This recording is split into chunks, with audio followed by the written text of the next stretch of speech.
She fixed my blazer in front of everyone, then whispered, "Stay beside me," like the whole gallery wasn't watching. Her fingers moved slowly over the satin lapels, smoothing nothing, correcting nothing, touching me with the kind of care no one in that room was supposed to notice. But I noticed. I noticed the warmth of her knuckles beneath my chin. I noticed the faint scent of cedar and expensive perfume clinging to her black suit. I noticed the way Serafina Vale, the most controlled woman in the city, stood close enough for her breath to touch my cheek, while investors, critics, trustees, and private collectors filled the marble hall around us. The opening night of Vale House Gallery was beginning in less than 10 minutes. The entire art world had come to see whether Serafina's newest exhibition would make history or destroy her reputation. And she was looking at me like I was the only thing in the room she was afraid to lose. "Your collar was uneven," she said quietly. I swallowed. It was not. The corner of her mouth lifted, elegant and dangerous. Then perhaps I only wanted an excuse. My pulse stumbled so hard I almost forgot the headset clipped to my ear, the lighting tablet in my hand, the $6 million installation waiting beneath my programming, and the board vote that would decide whether I remained a name hidden in technical notes or finally became what Serafina kept insisting I already was. An artist, a visionary, her equal. Across the gallery, champagne moved like liquid gold through crystal flutes. Cameras flashed against glass sculptures suspended from the ceiling. Waiters in white gloves drifted between velvet ropes. Outside, beyond the tall windows, Manhattan glittered under early winter rain, all steel, headlights, and hunger. Inside, every light had been placed by me, every shadow had been measured by me, every angle, reflection, warm edge, and soft fall of brightness carried my fingerprints. Still, most people had come to praise her. That was how it had always been. Serafina Vale had the kind of presence people mistook for authorship. Tall, composed, dressed in black silk and diamond cuffs, she could stand beneath a chandelier and make the chandelier seem like it had been designed to flatter her. Her dark hair was twisted neatly at the back of her head. Her mouth was painted the color of old wine. Her gaze could make a donor forget his own question. She was power with a heartbeat hidden under it. And for 1 year, I had been trying not to love her. "Elena," she murmured. My name sounded different in her mouth. Less like a name, more like a confession neither of us was brave enough to finish. "Yes?" Her thumb brushed the edge of my lapel once more. "Whatever happens tonight, do not step behind me." I gave a weak laugh. "You are literally my boss." "Creative director," she corrected. "That sounds like boss in better shoes." Her eyes flicked down to my mouth for half a breath, then back up. "Tonight, you stand beside me." My throat tightened.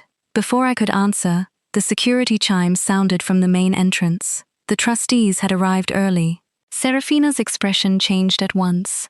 The softness vanished behind polished glass. Her hand fell away from my blazer. Her shoulders straightened.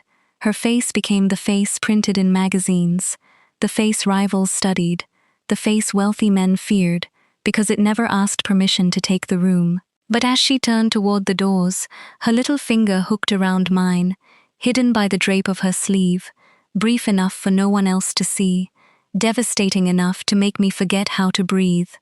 Then she released me and walked forward to greet the people who could end both our careers before midnight. 6 hours earlier, the gallery had been empty enough for my footsteps to sound guilty. I stood in the eastern wing, beneath 37 suspended glass panels, staring up at the central sculpture, while the morning crew tested the final lighting sequence. The piece was called Nocturne in Gold. It hung from the ceiling like a storm frozen mid-breath. Hundreds of hand-blown glass fragments arranged in a spiral above a shallow black pool. During the day, it looked impressive. Under the wrong lighting, it looked expensive and dead. Under my lighting, it looked like it was remembering the sun. At least, that was the plan. "Q12, I said into my headset. The technicians on the lift platform adjusted the overhead grid. A warm line of illumination slid across the glass, caught the curved edges, fractured, and spilled across the water below. Gold trembled over the surface. The sculpture came alive. My chest loosened. "There," I whispered. "That's it." Most people say that louder when they perform miracles. I turned too quickly and nearly dropped the tablet. Serafina stood in the entrance of the eastern wing, one hand in her trouser pocket, the other holding a paper cup of coffee she would never drink because she claimed caffeine made people imprecise. Her suit was slate gray in the morning light, tailored so perfectly it seemed less worn than commanded into place. Her hair was loose today, falling over one shoulder in glossy waves. I hated when she wore it loose. It made her look almost approachable, almost human, almost mine. "You startled me," I said. "I called your name twice." I was concentrating. "I know." Her eyes moved to the sculpture, then back to me. "You always look most beautiful when you forget the world exists." The tablet went slippery in my hand. "That is wildly inappropriate workplace commentary." I said it quietly. "That does not improve the HR implications." Her mouth curved. "Would you like me to apologize?" "Yes, I apologize for being accurate." I turned back to the panel before she could see my face burn. "You're impossible. I have been called worse by better-dressed people." She came to stand beside me, close but not touching. Serafina had always been precise with distance. She knew exactly how near she could stand before my breathing changed, and she stopped just short of it when people were around. When we were alone, she stepped closer, never carelessly, never without watching me. It was one of the reasons I trusted her, even when she terrified me. "Show me again," she said. I lifted the tablet and restarted the sequence. One by one, the sculpture's layers awakened. White pinpoints first, then amber from beneath, then a narrow rim of blue along the far edge to make the gold feel deeper. The pool caught the reflection and doubled it. For a moment, the eastern wing did not look like a gallery. It looked like a secret someone had spent a lifetime trying to say. Serafina was silent. I tried not to look at her. Failed. Her face had gone still in that way I knew meant she was moved beyond speech and furious about it. "Well?" I asked. She turned her head. "Elena. Just my name. Nothing else." But it made the air between us change. I looked down. "The trustees will probably call it your vision. Then I will correct them." "You always do." Not loudly enough. The words slipped under my ribs. For a year, Serafina had been crediting me in rooms where people forgot my name 5 seconds later. She introduced me as lead lighting designer, not assistant. She sent my drafts to the board with my name on every page. She refused to let collectors speak over me. She had done everything professionally correct. And still, I remained near her shadow. Brilliant, they said sometimes. Promising, useful, young. Talented enough to be guided by someone important. Never simply important on my own. Serafina studied my face. "Someone called you assistant again." "It doesn't matter. It matters to me." I laughed under my breath. "A trustee said it last night on the phone. Will your assistant have the projection specs ready?" I said yes, because arguing with a man who funds climate-controlled storage rooms felt inefficient. Her jaw tightened. "Serafina, no. You don't even know what I'm going to say. You were going to ask me not to punish him. I was going to ask you not to emotionally execute him during the board preview. That seems excessive. Emotionally bruising is allowed. Reasonable." I smiled despite myself. She watched it happen like it cost her something. Then her gaze dropped to my bare wrist. I had rolled my sleeves up while working, and a faint red mark from the headset cable curved over my skin. "You're overworking," she said. "I'm finishing. You were here at 6. I was here at 5:30. Elena, that was not an invitation to scold me. No." She set her untouched coffee on a nearby plinth. "It was an invitation to worry." The softness in her voice nearly undid me. I turned back to the tablet. "We don't have time. We never do," she said. That landed too close to everything we refused to say. The first time Serafina touched me, truly touched me, it had not been romantic. It had been 8 months ago during an installation review when a patron knocked a champagne glass from a pedestal and shattered it near my feet. I had frozen at the sound. She had stepped in front of me so quickly, no one else even saw me flinch.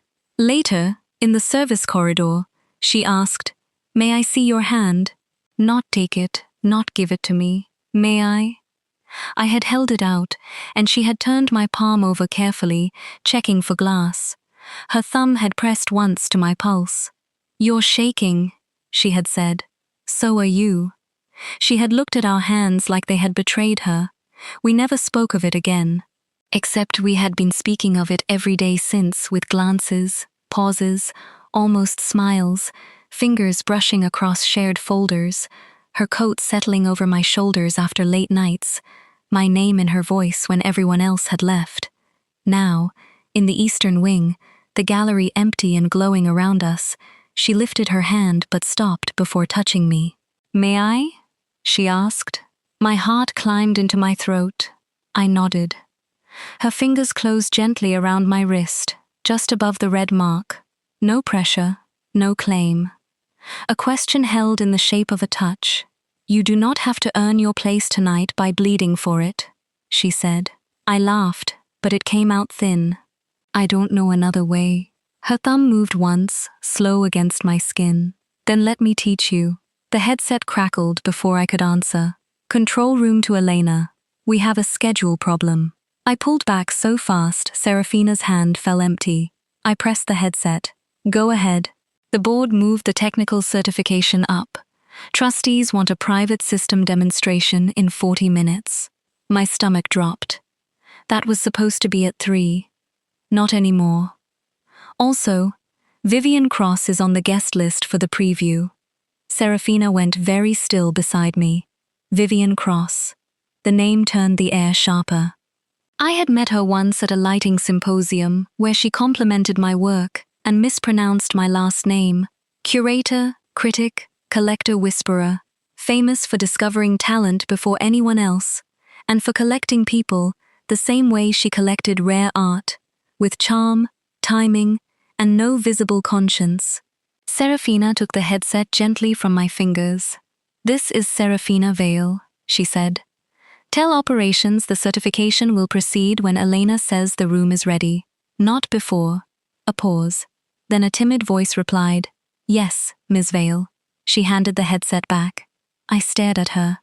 "You can't keep bending the world around me. I am not bending the world around you." Her eyes held mine. "I am forcing it to stop stepping on you." Before I could answer, footsteps approached from the corridor. Serafina moved away first. Professional distance returned like a locked door. But the place on my wrist where she had touched me stayed warm long after the room filled with staff. By noon, Vale House Gallery had become a living machine. Florists carried white orchids through the main hall. Security teams tested wrist scanners beside the entrance. Caterers unpacked silver trays in the private kitchen. A woman from publicity paced beneath the grand staircase, whispering threats into her phone. Somewhere in the West Wing, a violinist rehearsed 3 notes over and over until I considered committing a felony with a tuning fork. I moved through all of it with my tablet pressed to my chest, checking angles, brightness levels, cable routes, emergency overrides, and the fragile emotional stability of every technician on site. The building itself was absurd.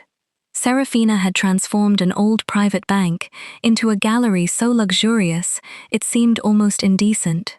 The vault had become an archive. The teller hall had become the main exhibition room. The original brass railings remained, polished to a liquid sheen. Marble columns climbed toward a stained glass ceiling, now wired with invisible projection mapping. Nothing in Vale House looked accidental, including Serafina. I found her in the trustees' salon just before the preview, standing at the head of a long walnut table while 4 board members argued about money in voices soft enough to pretend they had manners. Dorian Hale, chairman of the board, tapped a gold pen against the agenda. He was narrow-faced, silver-haired, and permanently amused by the sound of his own authority. "We are not questioning the ambition, Serafina," he said. "We are questioning the risk profile." "Risk profile is what people say when they dislike genius but want to sound mathematical," she replied. I stopped just inside the doorway. A trustee coughed into her hand to hide a laugh. Dorian did not laugh. "This exhibition is built around an experimental lighting system designed by a woman with limited international credentials." I felt every eye shift to me. Limited international credentials. A beautiful way to say nobody. Serafina did not look away from Dorian. "Elena Marlowe's system is the reason the central installation was insured at double its initial valuation. Insurance is not reputation, no, but reputation is often purchased by people who would not recognize original work if it illuminated their cufflinks." Silence fell. My mouth went dry. Dorian's smile thinned. "This is exactly what concerns me. Your judgment around Miss Marlowe appears personal." The room changed. Not loudly. No one gasped. No one moved. But the sentence spread through the salon like smoke. Serafina's face became unreadable. I wanted to disappear and step forward at the same time. My old instinct said, "Make yourself smaller. Apologize for taking space. Protect the powerful woman by removing the complication." But Serafina's words from that morning returned. "Do not step behind me." So I walked to the table. Every trustee turned. I set my tablet down gently. The system passed independent stress testing twice. I have built a full backup sequence into the secondary dimmer bank, and each gallery wing can be isolated manually in the event of failure. Tonight's exhibition does not depend on ambition. It depends on preparation. Dorian looked at me as if the furniture had spoken. "And you are?" My hands curled under the table edge. Serafina moved before I could answer. Not in front of me, beside me. "Elena Marlowe," she said, each syllable clear, "lead lighting designer of this exhibition." Dorian's eyes flicked between us. "Of course." "No, not of course. Never of course." But I held his gaze anyway. The trustee beside him, Anika Rao, leaned forward. She was younger than the others, sharp-eyed, and had said nothing so far. "Miss Marlowe, if the Eastern Wing loses power during the opening, what happens?" My lungs tightened. "A fair question." I opened the simulation on my tablet and projected it onto the room's wall screen. The system senses voltage drop within 2 seconds. If the primary grid fails, emergency ambience comes on first, not floodlight. That prevents guest panic and protects the glass from thermal shock. Then the sequence reroutes to backup channels. Full restoration takes under 90 seconds if the dimmer bank is intact. Anika studied the display. "And if the dimmer bank is not intact?" "Manual override from the catwalk junction." Dorian raised an eyebrow. "You would climb into the ceiling during a black tie opening?" "If necessary." Serafina's gaze cut toward me. I ignored it. Anika smiled very slightly. "Good. Someone in this building has practical instincts." Dorian closed his folder. "The board will vote after the opening. If the exhibition lands well, Vale House receives full approval for the international expansion. If not," he let the sentence hang, "if not, Serafina lost control of the expansion she had spent 3 years building. If not, the gallery would become another rich man's trophy. If not, my work would be remembered only as a technical failure attached to her downfall." Serafina placed both palms on the table. "Then I suggest we make certain it lands." The salon doors opened, and Vivian Cross walked in wearing red. Not bright red, not obvious. A deep, wine-dark suit, cut so precisely it looked like a warning. Her blonde hair was sleek behind one ear, her lips bare, her smile gentle enough to be dangerous. "Forgive me," she said. "I was told the preview began at noon." Dorian stood immediately. "Vivian, we're grateful you could join us." Of course he was. People like Dorian loved women like Vivian because they mistook cruelty for taste. Vivian's gaze moved across the room. paused on Serafina with interest, then settled on me. "Elena Marlowe," she said. "I was hoping you'd be here." Serafina's stillness sharpened beside me. I forced my voice steady. "Miss Cross, Vivian, please." She moved closer, ignoring the trustees entirely. "I saw your projection work last spring, the chapel installation. You made concrete feel like silk." No one in the room had ever mentioned that project to me before. My chest warmed despite myself. "Thank you." Serafina's hand brushed the back of my chair. A warning, or a plea. Vivian noticed. Her smile changed. "So," she said softly, "Vale House has been hiding a genius in plain sight." "We do not hide talent here," Serafina said. Vivian looked amused. "No? Then why did it take a crisis for the room to hear her speak?" The hit was elegant, accurate enough to hurt. I felt Serafina inhale. I touched her sleeve under the table before she could speak. Her gaze dropped to where my fingers rested against the cuff of her jacket. For one dangerous second, neither of us moved. Then Vivian's eyes lowered too. She saw. Not everything. Enough. The corner of her mouth lifted. And suddenly I understood. Vivian Cross had not come only to see the exhibition. She had come looking for the crack in Serafina Vale's armor. And somehow, that crack was me. The private preview began with polished smiles and concealed knives. We moved through the main hall as Serafina spoke to the trustees about acquisitions, donor strategy, architectural restoration, international press, and the delicate balance between legacy and provocation. She was brilliant in public, devastating. Every word sounded effortless, though I knew she had revised the presentation 17 times, and once at 2 in the morning sent me a message that simply read, "Does this sound arrogant or merely correct?" I had replied, "Both. Keep it." Now she stood beneath the stained glass ceiling, commanding the space with a calm I envied, and I watched the trustees fall under her spell one by one, until Vivian stepped beside me. "She's very good at making people forget who else is responsible," she murmured. I kept my eyes forward. "That isn't true, isn't it?" She credits me.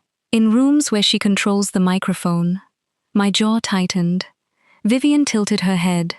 "Don't misunderstand me. I admire Serafina. She's formidable, but formidable women can still cast shadows." I looked at her then. "And you don't." Her smile widened. "Mine are better lit." Against my will, I almost laughed. Vivian noticed that too. "You're wasted here," she said. "You've seen one project." "I've seen enough." "That sounds convenient." "It is." She leaned closer. "I'm building a private exhibition in Milan. Historic textiles, kinetic glass, water architecture. It needs someone who understands light as emotion, not decoration. I could offer you full creative authority." The words hit harder than I expected. Full creative authority, not assistant, not support, not hidden genius. Authority. Across the room, Serafina stopped speaking mid-sentence. Only for half a beat. No one else noticed. I did. Her gaze had found us. Vivian followed my line of sight. "Careful," she said. "She looks at you like ownership." I turned back sharply. "She has never treated me like property." "Good." Vivian's voice softened. "Then she won't mind if you choose yourself." Before I could answer, the Western Gallery lights shifted too cold. My body reacted before my mind did. I looked up. "That's wrong." Vivian followed my gaze. "What is?" "Q6. It's pulling blue at 30%. It should be 18. I was already moving. Serafina crossed the room from the opposite side, her presentation forgotten. "Elena? Western wing is off." "How badly?" "Enough that Anika is staring at it, like she wants to call an engineer." Serafina's face remained calm, but her eyes sharpened. "What do you need?" 3 minutes and no one speaking to me. Done. Dorian stepped into my path. "Is there a problem?" "No," Serafina said. At the same time, I said, "Yes." Everyone looked at me. Serafina did too. My skin went hot, but I did not back down. There is a calibration mismatch in the western wing. It is small, but under evening conditions it will distort the entire textile wall. I can fix it now, or we can all pretend not to see it and regret that choice publicly tonight. Annika's mouth twitched. Dorian looked irritated. How long? 2 minutes if no one interrupts me. 5 if someone important explains my job back to me. A short silence. Then Vivian laughed softly. Serafina did not smile, but pride flashed across her face so bright, I felt it from 10 feet away. I walked to the control plinth and connected my tablet. My fingers moved quickly over the interface. Q6 had not drifted. It had been changed. Someone had increased the blue value manually and saved it under my operator profile. My stomach clenched. That was impossible. Only 3 people had access. Me, the senior technician, and Serafina. The cold at the back of my neck had nothing to do with the lighting. Serafina stepped beside me, voice low. Tell me. Someone altered the cue. Her expression did not change, but the room around us seemed to grow quieter. Accident? No. Can you restore it? Yes. Can you prove it was changed? I looked at the access log. Yes. Then restore it first. I nodded. She understood me too well. Panic could wait. The room could not. I corrected the blue balance, softened the upper wash, and added a warmer side angle to compensate for the daylight bleeding through the high windows. Slowly, the textile wall transformed. What had looked flat became layered. Threads caught light like water over stone. Annika stepped closer. That is remarkable. I exhaled. It was supposed to look like that. Serafina's voice came from beside me. And now it does. Dorian frowned. You said someone altered the cue. My blood chilled. I had not meant for him to hear that. Serafina turned toward him. A minor internal issue. It sounds like a security issue. It will be handled. Before tonight. Her eyes became colder than the marble beneath our feet. Obviously, Vivian watched us with narrowed interest. The preview continued, but the air had changed. Every time a trustee smiled, I wondered what they wanted. Every time a staff member passed, I wondered who had my login. Every time Vivian looked at me, I wondered whether her offer had been professional admiration or strategic warfare. And every time Serafina's sleeve brushed mine, I wondered whether tonight would expose more than sabotage. By mid-afternoon, the gallery was sealed to outsiders, but the pressure inside had doubled. I hid in the control room because machines at least had the decency to fail honestly. The room was narrow, lined with monitors, server racks, dimmer controls, and emergency panels. It overlooked the main gallery, through one-way glass. From there, I could see everyone without being seen. Usually, I loved that. The quiet power of observation, the ability to shape a room invisibly. Today, it felt too familiar. Invisible. I replayed the access logs 3 times. My operator profile had changed the Western queue at 11:43 a.m. At 11:43, I had been in the Eastern wing with Serafina. The login had come from Terminal B. Terminal B was backstage, near the catering corridor. I sent the report to security, then sat back, pressing the heels of my hands to my eyes. The door opened without a knock. Only one person in the building entered my spaces, like she owned them, and then looked at me, like she wished she had asked permission. Serafina closed the door behind her. You vanished, she said. I relocated strategically. You hid. I dropped my hands. That sounds less professional. It is less professional. Then I strategically relocated. She leaned back against the door, arms folded. Elena. There it was again. My name as a key, turning in a lock. I found the terminal, I said. Backstage B.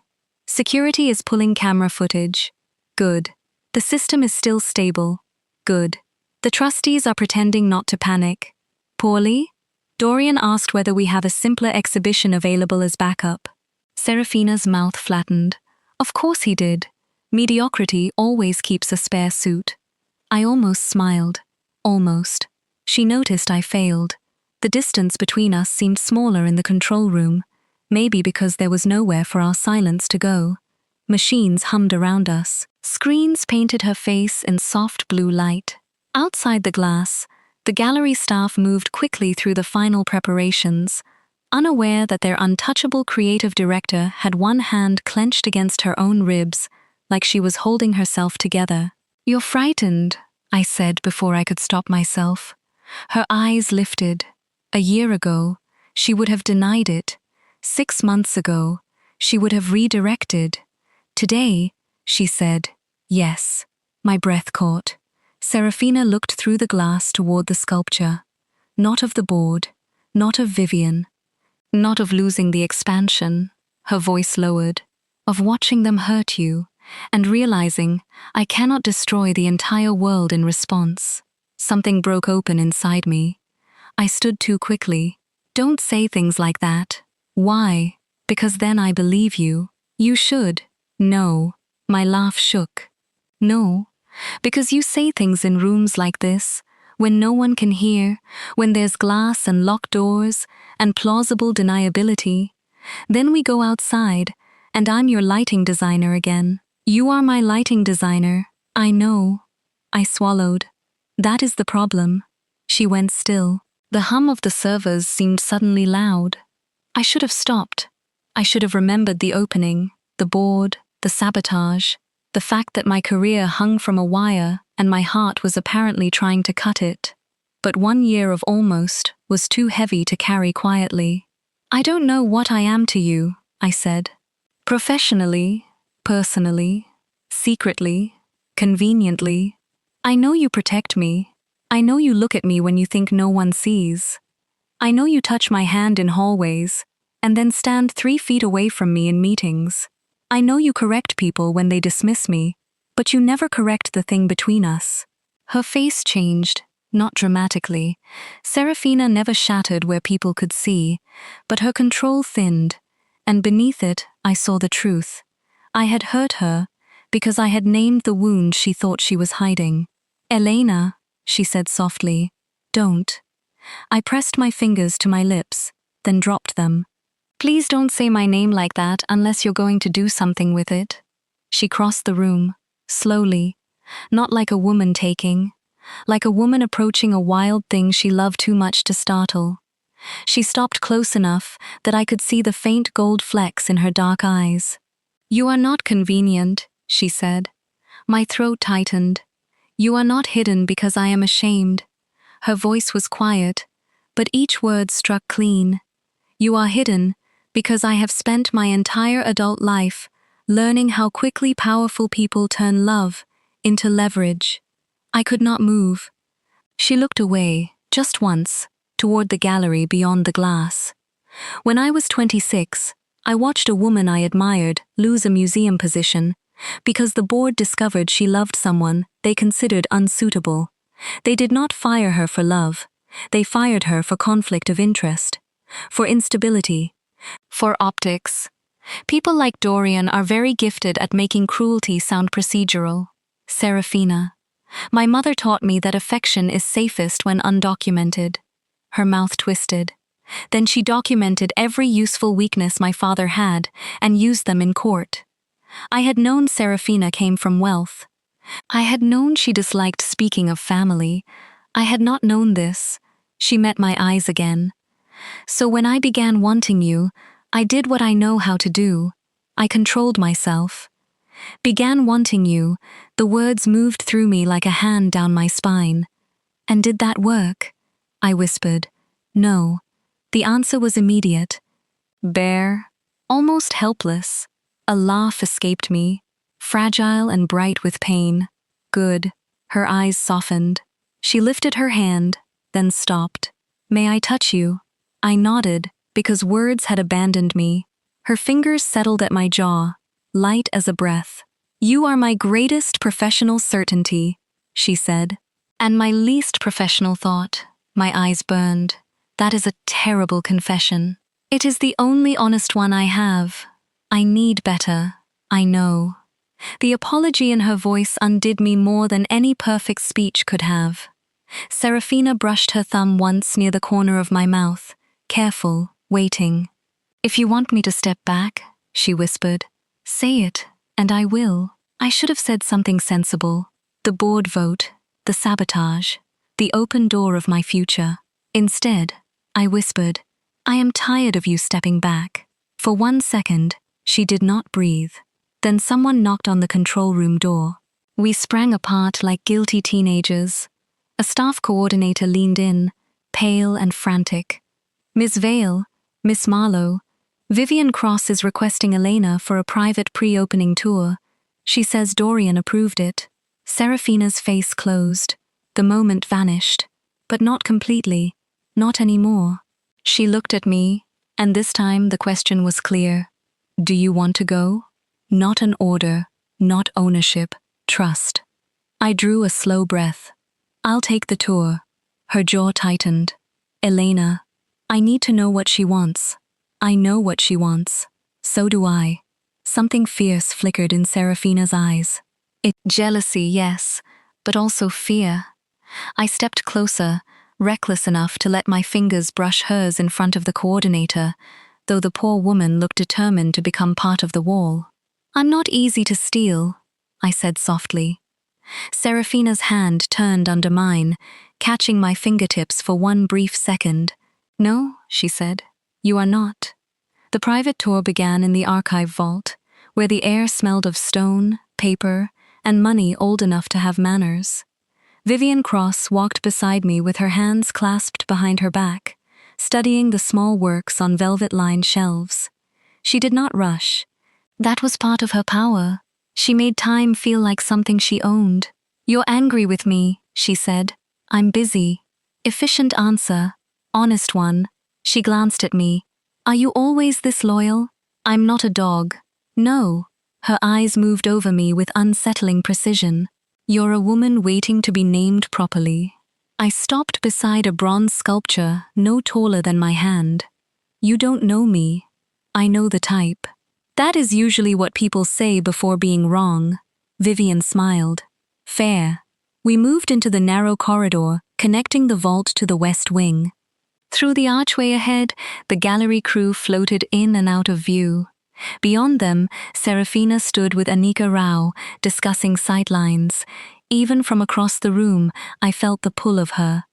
Vivian followed my gaze. "There," she said quietly. "That is the problem." I kept walking. "What is?" "You look at her before deciding how you feel."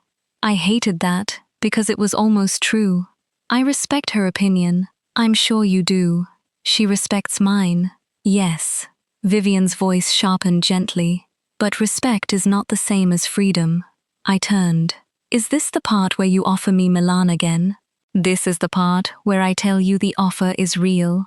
She reached into her inside pocket and handed me a cream envelope. "Lead environmental designer. 6 months. Full credit. International press. Your name on the proposal, the wall, the catalogue, and the interviews." My hand did not move. The envelope waited between us. Full credit. The thing I had wanted for so long, or thought I had. "Why me?" I asked. "Because your work understands restraint." Vivian's answer came without hesitation. "Most lighting designers show off the light. You reveal what the object is afraid to say. That is rare." The compliment struck the part of me still hungry from years of being underestimated. I took the envelope. Vivian's smile softened in victory, but only slightly. "I'm not saying yes," I said. "No, you're remembering you have options." The words echoed. Options. I slipped the envelope into my portfolio case. From the corner of my eye, I saw Serafina look over. She saw the envelope. Her face did not change. That was how I knew she was hurt. Vivian stepped closer, lowering her voice. "Serafina Vale is remarkable, but she is also a storm in a locked room. Be careful she doesn't teach you to call captivity protection." My temper sparked. "And you don't want to collect me?" "Of course I do," she smiled. "But I am honest about acquisition." Before I could answer, Serafina approached. Every conversation around us seemed to lower itself instinctively. as if the room knew better than to compete. "Vivian," she said. "Serafina." The air between them glittered with old rivalry. "I trust Elena has shown you what you needed," Serafina said. "More than that."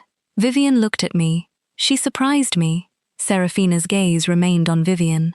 "She does that to people who underestimate her. I don't." "No. You recruit what you cannot claim." Vivian's eyebrows lifted. "Is that accusation or confession?" My breath stopped. Serafina moved closer to me, not touching, close enough for heat. "Elena belongs to herself," she said. The words were calm, absolute, and somehow more intimate than possession. Vivian studied her. How noble, how necessary. I looked at Serafina then, and the jealousy I expected was there. Yes, controlled but bright at the edges. Yet beneath it was something better. She was defending my freedom, even from herself. Vivian gave a small laugh. "Well, I look forward to tonight." "I'm sure you do," Serafina replied. Vivian walked away, red suit slicing through the pale gallery like a wound. When she was out of earshot, Serafina turned to me. "Do you want it?" she asked. I knew she meant the offer. I also knew she meant everything. "I don't know," I said. Pain crossed her face so quickly I almost missed it. Then she nodded once. "Then you should consider it. That's all? What would you like me to say? Something selfish, something true, something like, 'Don't go.'" But if she said it now, I did not know whether it would be love or fear. So I said, "Nothing." The lie sat between us. Serafina looked at my mouth, then away. A headset crackle cut through the tension. "All staff, VIP preview doors opening in 30 minutes. 30 minutes until the city walked in. 30 minutes until the board began measuring success. 30 minutes until whatever had been sabotaged either held or broke." Serafina straightened. "We should get ready." We, the smallest word, the most dangerous one. I followed her toward the private dressing suite, the envelope from Vivian heavy in my case, and Serafina's silence heavier beside me. The dressing suite had once been a bank manager's office, but Serafina had turned it into a quiet room of velvet chairs, low lamps, antique mirrors, and one long rack of emergency clothing, selected by someone who believed even disasters should be tailored. I stood before the mirror, trying to fix my own blazer, and failing because my hands would not stop trembling. Not from fear of the opening, not exactly, from too much happening at once. The sabotage, the board, Vivian's offer, Serafina's almost confession. My reflection looked softer than I felt. Black blazer, ivory silk shell, slim trousers, hair pinned back with 2 loose strands already escaping near my cheek. I looked professional, expensive enough to pass, calm enough to lie. Behind me, Serafina removed her earrings and replaced them with black diamond drops. "Your left cuff is turned under," she said. I looked down. "Of course it is." She crossed the room. I watched her in the mirror. This was the unbearable thing about Serafina. She could approach slowly and still feel inevitable. She stopped behind me, meeting my eyes through our reflections. "May I?" I nodded. She reached around me and took my wrist, folding the cuff into place with careful fingers. The gesture was ordinary. That was what made it ruinous. She had touched me in crisis, in secrecy, in almost confession. But this was domestic in the most dangerous way. As if she had the right to know how I dressed. As if I had the right to let her. "You're quiet," she said. "I'm thinking. About Milan, yes." Her fingers paused. I turned toward her. "Is that hard for you to hear?" "Yes." The honesty startled me. She resumed fixing the cuff. "But I would rather suffer honestly than manipulate you badly." A laugh broke out of me before I could stop it. "That may be the most Serafina thing you have ever said." Her mouth softened. "I am attempting emotional maturity. Do not mock me during early trials." "I would never." "You absolutely would. I absolutely would." For a second, it felt normal, almost playful, almost safe. Then her hand slid from my cuff to my wrist and remained there. My laughter faded. She looked down at where she held me. "Tell me something selfish," I whispered. Her eyes lifted. "I need to hear it," I said. Not a professional endorsement, not a noble statement about my freedom. Something selfish. Serafina's throat moved. Outside the door, staff voices passed and faded. Inside, the room narrowed to her hand on my wrist, and the mirror catching us together like proof. "I want you to stay," she said. My breath stopped. Her grip remained gentle, but her voice turned rougher at the edges. "I want you beside me tonight, tomorrow, in every room where they try to make you smaller. I want to be the person you look for when something beautiful happens.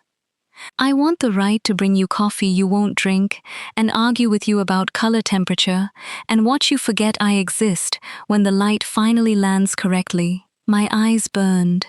She gave a faint, humorless smile. "I want things I have no right to ask for while signing your invoices.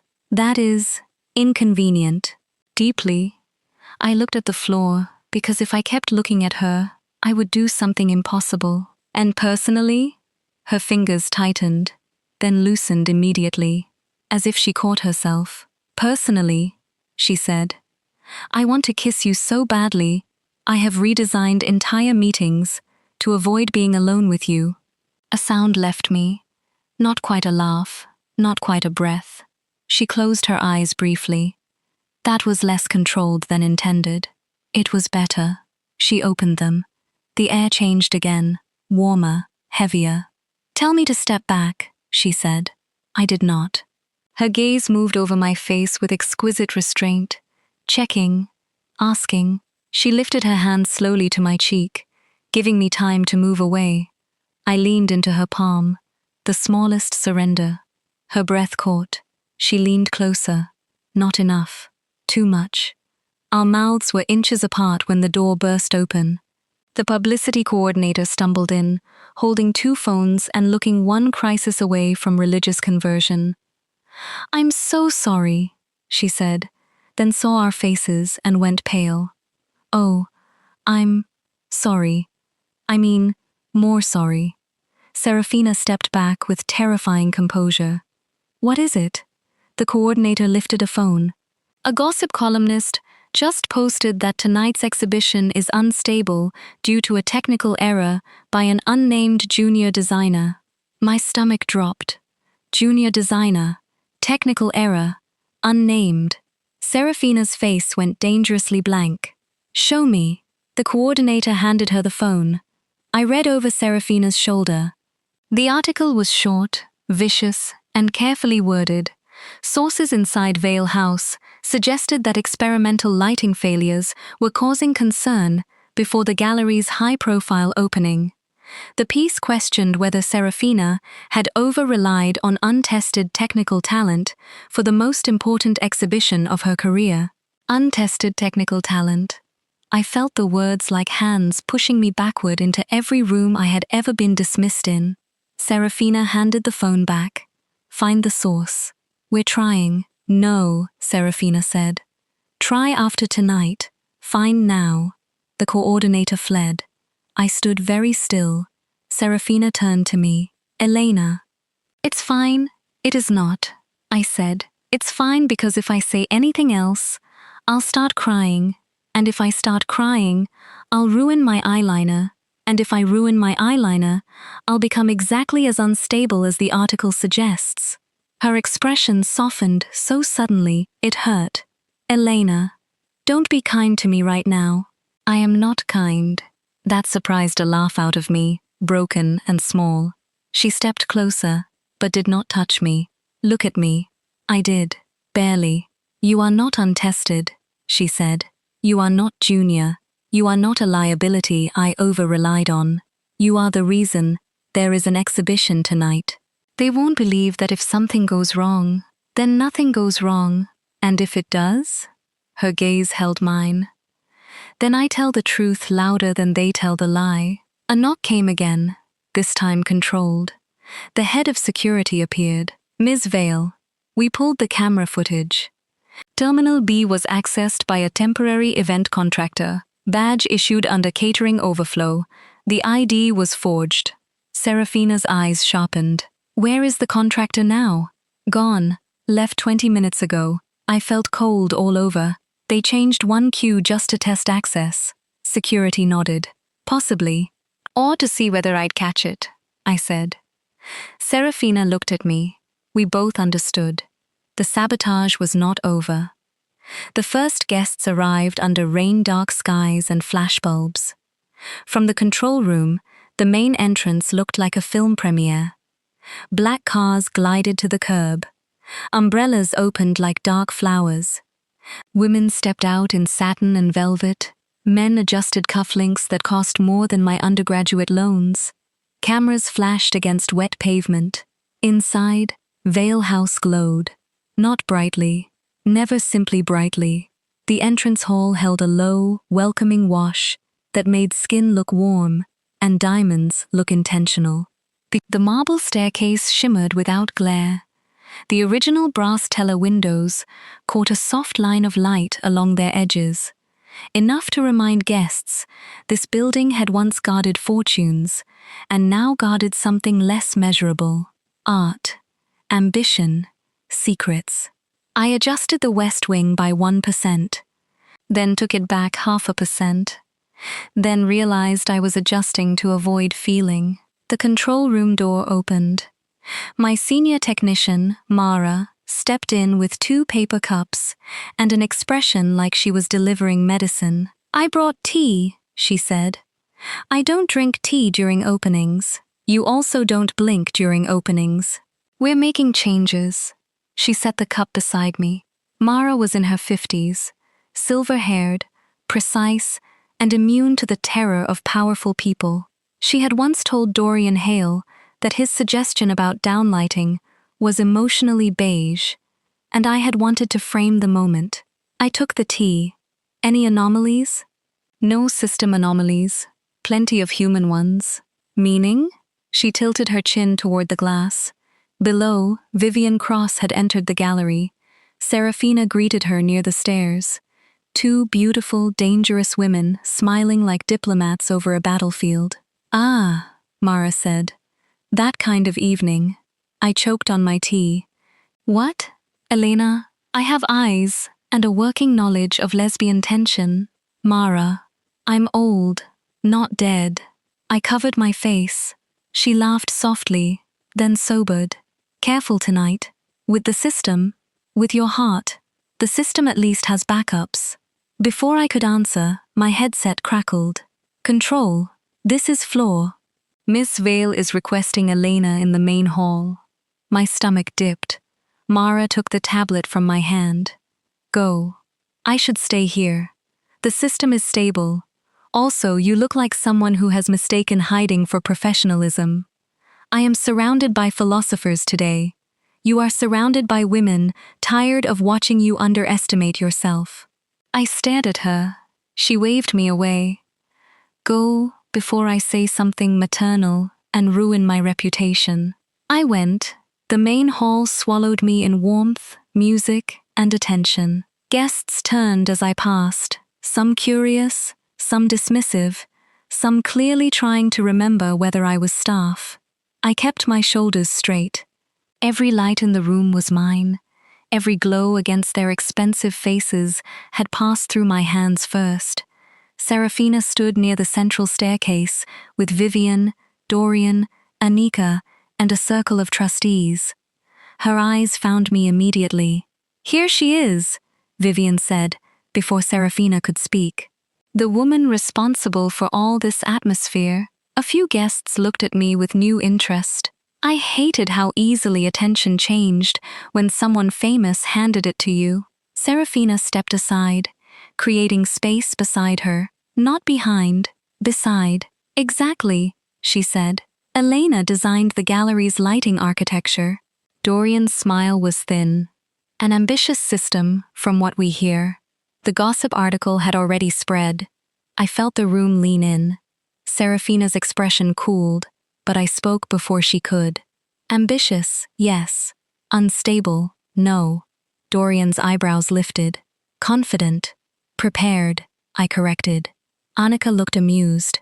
Would you explain the central sequence, Miss Marlowe? Several of our guests are curious. My pulse jumped. Public speaking was not my fear. Being ignored afterward was. Serafina glanced at me, question in her eyes. Do you want this? I nodded once. She handed me the room without a word. I stepped forward, my tablet in hand. Nocturne in Gold is built around contradiction. Glass is fragile, but in the right arrangement, it feels architectural. Water is soft, but it can double the weight of light. The goal was not to illuminate the sculpture. The goal was to make the room feel as if the sculpture were generating light from memory. People stopped whispering. Good. I turned toward the installation. If the lighting is too direct, the piece becomes decorative. If it is too dim, it becomes precious. So the sequence works in layers. First, the lower reflection, then the suspended edges, then the internal glow. Your eye thinks it is discovering the work slowly. In reality, the room is teaching you how to see it. I activated the preview cue. The lights shifted. The central sculpture gathered brightness from beneath, then fractured it through suspended glass. Gold moved across the pool. A thin halo spread onto the ceiling. The entire hall seemed to inhale. No one spoke. For 3 perfect seconds, the room belonged to the work. Then applause began. Small, surprised, genuine. My fingers tightened around the tablet. Serafina watched me, and there was no mask left in her eyes. Only pride. Vivian leaned near my ear as the applause faded. Milan would give you rooms twice this size. Serafina heard. I saw it in the elegant hardening of her jaw. I looked at Vivian. Would it give me better acoustics? Because the echo here is terrible. Annika laughed. Vivian looked delighted. Serafina looked like she was trying very hard not to. Then the lights flickered. Not in the hall. In the eastern wing. One pulse. Then darkness swallowed the far corridor. A gasp moved through the guests. My blood turned to ice. The emergency ambience should have activated instantly. It did not. For 1 full second, the eastern wing stayed black, too black. Serafina turned to me, not to security, not to Dorian, not to the technicians, to me. Elena, she said. I was already running. The control room was chaos by the time I reached it. Mara had the main diagnostic screen open. 2 technicians spoke over each other near the dimmer rack. Red warnings bloomed across the monitor like wounds. Talk to me, I said. Mara stepped aside. Eastern wing primary grid down. Backup response delayed by override conflict. Manual or software? Software. I opened the sequence map. My mouth went dry. Someone had inserted a false safety lock into the backup channel. The system believed the eastern wing was occupied by maintenance personnel and refused to bring power above emergency minimum, except emergency minimum had also been suppressed. Not a glitch, a trap. Behind me, the door opened. Serafina entered, calm as winter. Everyone out except Mara, she said. The technicians looked relieved to obey. When the door closed, I said, It's sabotage. I assumed. Backup channels are locked behind a false maintenance flag. If I force it wrong, I could overload the eastern grid. How long? 10 minutes to solve elegantly, 4 to solve dangerously. How long until the trustees panic publicly? 2. Through the glass, we could see guests gathering near the dark corridor. Security guided them back, with polite smiles that fooled no one. Dorian was speaking to Vivian. Vivian's expression was unreadable. Annika watched the dark wing like she was calculating the price of failure. Serafina stepped closer to the glass. What do you need from me? The question steadied something in me. Not can you fix it? Not, how bad is this? What do you need? I turned back to the screen. Keep the crowd in the main hall. No one enters the eastern wing. Tell the musicians to raise tempo. Bring champagne to the central installation. Make it look intentional. It isn't. They don't need truth. They need rhythm. For a moment, Serafina's eyes flashed with admiration. Then she nodded. Done. She turned to leave. Serafina, she stopped. If this fails, it won't. If it does, I forced out, you need to distance yourself from me. Her face changed. No, it's already framed as my technical error. Let it stay that way. You can recover if I'm the mistake. She crossed the room in 3 strides. I thought she would touch me. She did not. She stopped close enough for the air to tighten, hands controlled at her sides. Do not ever ask me to survive by sacrificing you, she said. My eyes stung. This is your gallery. You are not separate from what I am building. Professionally, her gaze dropped to my mouth, then returned to my eyes with devastating honesty. Not only. Mara made a pointed sound from the console. As much as I support whatever emotionally catastrophic thing is happening here, the eastern wing remains dark. I turned back so fast my neck hurt. Right. Yes. Crisis. Serafina's mouth almost curved. Almost. Then she left to charm a room full of predators while I fought the system trying to bury me.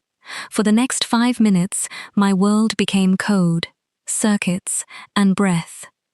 Mara read the logs aloud while I traced the false maintenance flag through the sequence tree. Whoever inserted it knew enough to be dangerous, but not enough to be elegant. The lock was crude, buried under an old diagnostic pathway. It would have fooled someone relying on automation. I did not rely on automation. I relied on obsession. Outside, music swelled. Serafina had done exactly what I asked. Guests clustered around the central installation. Waiters moved quickly. Laughter rose too loudly, then settled. A good performance. A necessary lie. But Dorian was not fooled. He came to the control room door, with Vivian and Anika behind him. Serafina reached them first. Through the glass, I saw her block the entrance, with one hand resting lightly on the doorframe. Dorian said something. Serafina smiled, not kindly. He did not move past her. Good. I found the lock. There, I said. Mara leaned in. If you delete it, the backup may surge. I'm not deleting it. What are you doing? Convincing it? It has already done its job. That sounds illegal. It's lighting design. I rewrote the status response, spoofed the maintenance clearance, and rerouted the backup through the secondary dimmer bank. The emergency ambience activated first, as designed. A low pearl glow touched the eastern corridor. Through the glass, guests turned. A murmur moved through them. Not panic, curiosity. Good. Layer 1 restored, Mara said. I exhaled through my teeth. Bring up edge channels at 12%. Done. The eastern wing began to wake. Not fully. Not yet. A thin line of light ran along the floor, then climbed the glass edges one by one. The dark corridor transformed into something deliberate, theatrical, as if night itself were being opened by hand. The guests moved closer. Dorian stopped arguing. Vivian watched me through the glass. Serafina turned too. Our eyes met across the distance. Even with a room, a board, and an attempted sabotage between us, I felt her trust like a hand against my spine. Final layer, I whispered. Mara hovered over the control. On your mark. I looked at Nocturne in gold on the monitor. The sculpture waited in half shadow, fragile and enormous. Now, light rose. Not all at once. In a slow golden breath, the eastern wing bloomed. The pool caught the reflection and sent it upward. The glass fragments flashed, dimmed, then shimmered with layered warmth.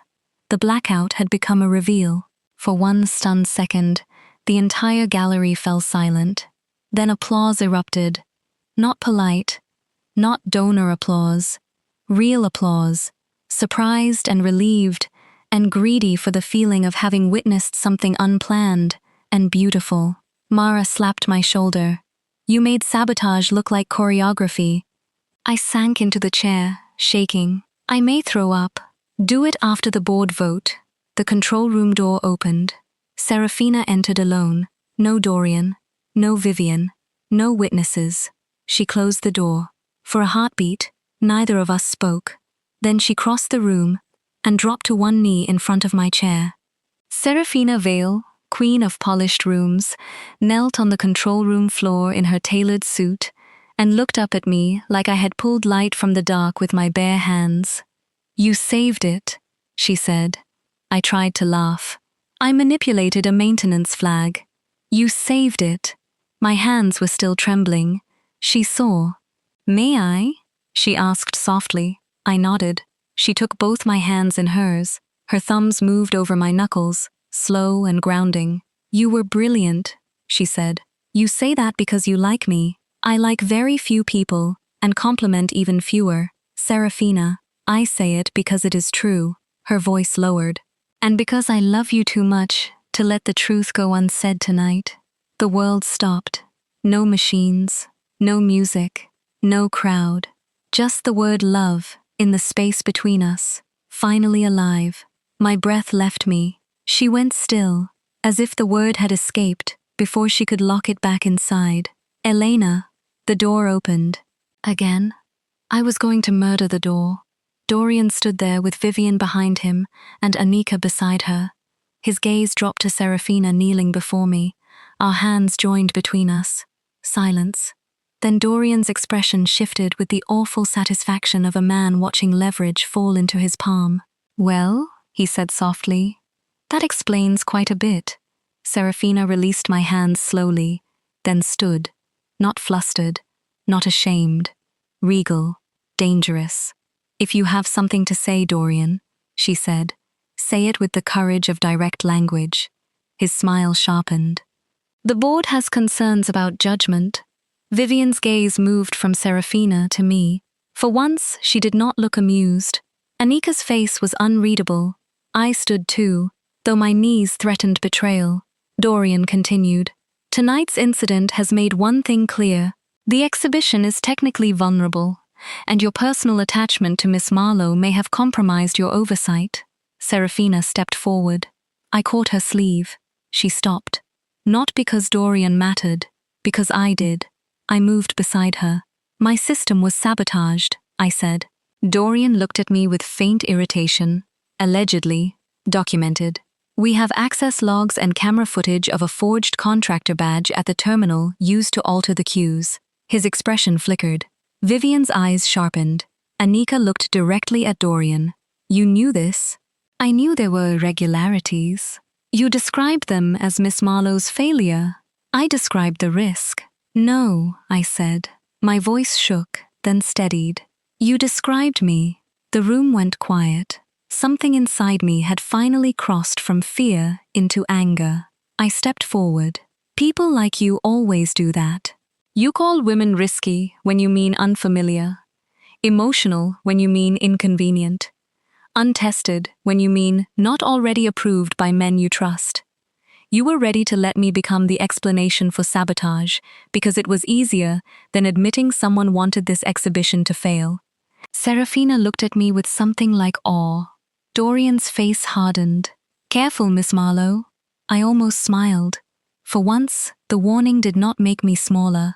"No," I said. "I have been careful for years. Tonight, I am correct." Anika's mouth curved slightly. Vivian stared at me, as if revising her opinion upward. Serafina stood beside me, silent. Not because she had nothing to say, because she was letting me say it. That may have been the most intimate thing she had ever done. Anika turned to security, who had appeared behind them. "I want the footage and logs preserved for board review." Dorian looked displeased. "Anika, immediately," she said. Security nodded and left. Dorian's gaze cut to Serafina. "The board vote is in 1 hour. I suggest you decide whether tonight is about the exhibition or about defending your designer." Serafina's expression cooled to something lethal. "She is not my designer," she said. My heart stopped. Dorian's smile returned. Then Serafina continued. "She is the designer, and if the board cannot distinguish devotion from incompetence, Perhaps the gallery needs better trustees. Dorian went white around the mouth. Anika laughed once, softly. Vivian's smile returned, but this time it held respect.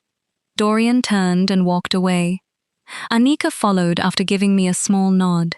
Vivian lingered at the door. "Milan is still real," she said to me. Serafina did not move.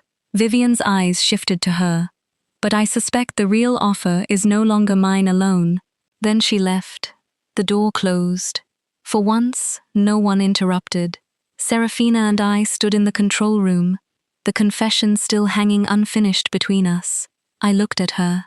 "You love me?" Her face changed. The cold fell away. "Yes." The answer was quiet, terrifyingly simple. "For how long?" She breathed out. Long enough to have lost track of the exact moment and remembered every symptom. My laugh broke.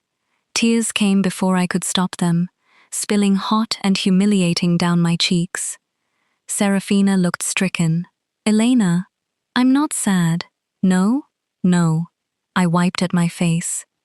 "I'm overwhelmed and underhydrated, and possibly still full of adrenaline." Her mouth trembled with the beginning of a smile.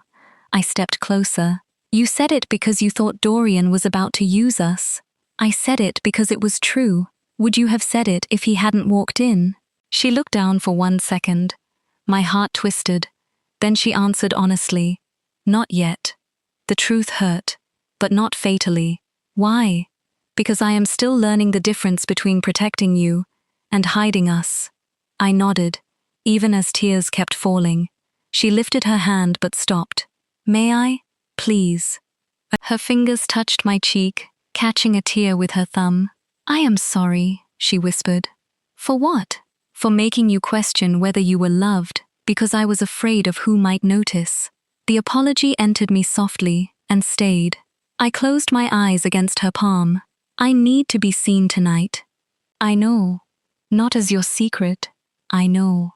Not as your mistake." Her voice broke slightly. "Never." I opened my eyes. For a moment, the control room disappeared again. There was only Serafina, close and honest, and more vulnerable than I had ever seen her. Then my headset crackled. "Main hall to Elena. Press walkthrough begins in 10. Reality returned with all its sharp edges. I laughed weakly. This building has the timing of a villain. Serafina's thumb brushed my cheek once more before she stepped back. Then we defeated elegantly. Is that our strategy? It has worked so far. I picked up the tablet. My hands were steadier now. At the door, Serafina paused. "Elena." I looked up. "In 10 minutes, I am introducing the press to the exhibition." Her voice was calm, but her eyes were not. "I would like to introduce them to you properly. As lead designer, as the artist responsible for the lighting architecture, nothing less." My heart beat hard. "And personally," her breath caught. Then she said, "Personally, I will not use a microphone for something that belongs to both of us, unless you ask me to." The respect in that sentence nearly made me cry again. I nodded. "Thank you." She gave one small bow of her head, then opened the door. We walked out together, not touching, not hiding either. The press walkthrough felt like stepping into a room full of knives wrapped in velvet. Journalists clustered near the entrance with cameras, notebooks, microphones, and expressions polished into professional curiosity. Critics stood slightly apart, pretending not to care about access while caring deeply. Influencers filmed the ceiling. A documentary crew adjusted a shoulder camera. Somewhere in the crowd, the gossip columnist who had called me untested was probably waiting for my hands to shake. They did not. Serafina took the temporary stage beneath the staircase. I stood at the edge of the crowd beside Mara, tablet in hand, trying to look like someone whose entire life was not balancing on the next 20 minutes. Serafina looked magnificent, not soft, not tender.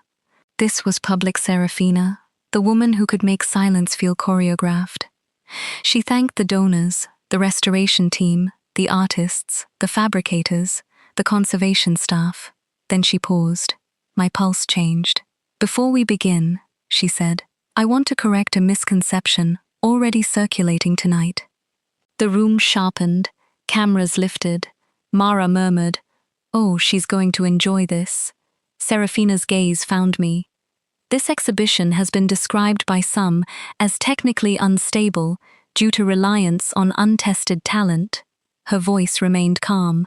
"That description is inaccurate in every meaningful way." A few journalists looked at one another. "The lighting architecture you will see tonight was designed by Elena Marlowe."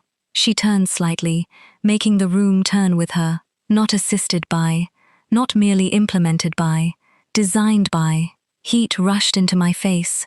Every camera angle shifted. I wanted to hide behind Mara. Mara stepped away like a traitor.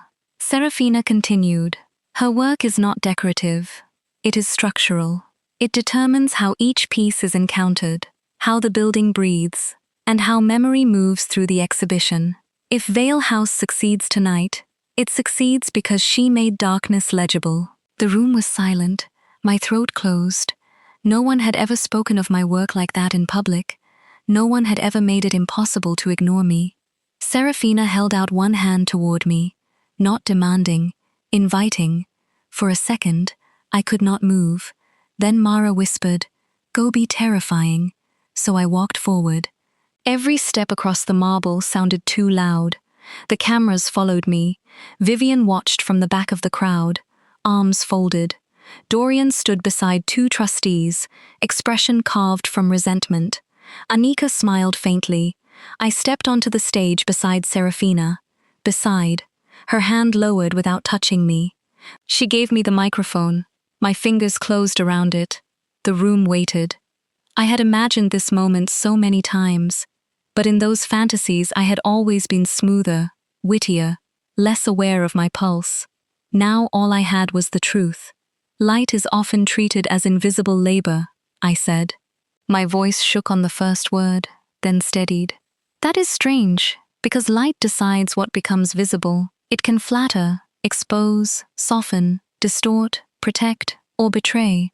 In this exhibition, I wanted light to behave like memory, sometimes clear, sometimes fragmented, sometimes unwilling to show everything at once." People listened. Actually listened. I looked toward the central installation. This building used to guard financial value. Tonight, it guards emotional value. The question I wanted every room to ask was simple. What becomes precious when someone finally sees it correctly? My eyes moved without permission to Serafina. She was already looking at me. The room disappeared around her, only for a breath. Then applause rose. Not huge, not yet, but real. When I handed the microphone back, Serafina's fingers brushed mine. Not accidental, not hidden. A small contact under stage lights. My breath caught. A photographer captured it. I knew because the flash went off at exactly the wrong moment. Serafina saw it too. For a second, old fear crossed her face. Then she did something that changed everything. She did not pull away. She let our fingers remain touching for one heartbeat longer. Long enough to be a choice. The press moved into the exhibition. Questions came quickly after that. First to Serafina, then, to my shock, to me. Why did I choose warm reflection in the vault? How had I mapped the suspended sculpture? Was the eastern wing reveal intentional? I answered carefully. Serafina never interrupted. When a journalist directed a lighting question to her, she redirected it to me without apology. "Elena can answer that. You should ask Miss Marlowe. That decision was hers." Each sentence placed me more firmly in the room. Each sentence loosened a knot I had carried for years. But not everyone enjoyed watching me become visible. Near the Western Arch, Dorian spoke quietly with two older trustees. I could not hear him, but I saw my name on his mouth. I saw Serafina's too. Then one trustee glanced at our hands. My stomach tightened. Serafina noticed.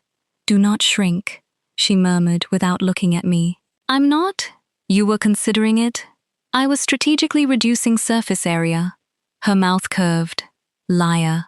The old teasing should have eased me. Instead, it made me ache. Because now I knew she loved me. And knowing did not solve everything. It made everything more vivid. The risk, the tenderness. The fact that if the board turned against her, my name would be the first weapon they reached for. Vivian appeared at my side as Serafina answered a journalist's question. "You did well," she said. I looked at her. That sounds almost sincere. It was entirely sincere. My insincerity is more charming. Good to know. Her eyes moved over the room. She's changing the narrative. Yes, for you. I looked at Serafina. She stood beneath a wash of soft light, composed and fierce, turning every question into a blade she could hold safely by the edge. "With me," I said. Vivian studied me. "That distinction matters." "It does," she nodded once. "Then, perhaps Milan can wait." I blinked. "You're withdrawing the offer?" "No," she smiled. "I'm removing the seduction from it. The work is real. So is the opportunity. But tonight, I think you need fewer people trying to turn your uncertainty into strategy." That was the first generous thing Vivian Cross had said to me. I did not know what to do with it. "Thank you," I said. She inclined her head. "Don't thank me too much. I remain professionally selfish. I'll remember." Vivian looked toward Serafina. "She loves you badly, by the way." My heart jumped. "I know."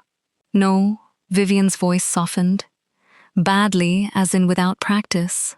Not without depth." I looked down. Across the room, Serafina's gaze found mine, immediately alert to the shift in my expression. "Do you love her?" Vivian asked.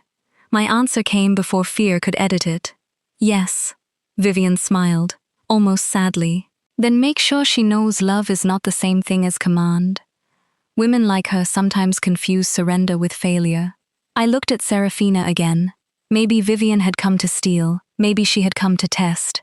Maybe both. Before I could respond, the music cut out. Not faded. Cut. Every head lifted. Then the building alarm chimed once. Not fire. Not security. System fault. My headset erupted with voices. "Control to Elena. We have a main grid conflict." Mara's voice came sharp over everyone else. "Elena, get to the control room. Now." The room tilted. Serafina was already moving toward me. "What happened?" she asked. I pressed the headset. "Mara, status. Primary and secondary grids are fighting each other. Someone scheduled a full reset." My blood went cold. "When?" A pause. 8 minutes. I looked across the gallery at Nocturne in gold, glowing above the black pool, surrounded by the most important people in the city. A full reset would kill every programmed cue in the building. The opening would collapse into darkness, and this time, it would not look like choreography. It would look like failure. I turned to Serafina. Her face was calm, her eyes were not. "Tell me what you need," she said. I drew one sharp breath. The catwalk. The catwalk above Vale House was not meant for evening gowns, fear, or people who had once fallen from a ladder and spent 3 months pretending they were not afraid of heights. Unfortunately, it was also the only place where the main grid conflict could be manually interrupted without killing the entire system. I changed shoes in the service corridor while Mara briefed me through the headset. "The reset command is buried in the master scheduler," she said. "I can delay it, not cancel it." Someone locked remote access. Of course they did. I pulled on flat black work shoes kept in my emergency kit. "Manual junction? Above the eastern truss. You'll need to open the maintenance panel and sever the scheduler bridge." Sever, as in disable? Sever, as in pull the physical connector. I stared at the narrow metal staircase leading up into the ceiling. It looked steeper than I remembered. Serafina stood beside me, watching my face. She had removed her jacket. Without it, in a black silk blouse with sleeves rolled to her elbows, she looked less like a queen and more like a woman prepared to ruin her manicure in battle. "You do not have to go up there," she said. "Yes, I do. We can evacuate the eastern wing and let the system reset." "That ends the opening." "It does not end you." I looked at her. The words hit too deep. Serafina stepped closer, careful not to block the stairs. If you are doing this because you believe failure makes you disposable, stop. I'm doing it because I know how to fix it, and because you are terrified. I swallowed. She saw too much. I fell from a lighting ladder in graduate school, I said. 10 feet. Broke my wrist. My professor told the department I had been careless. Then he presented my installation 3 weeks later with minor changes and called it a collaborative recovery.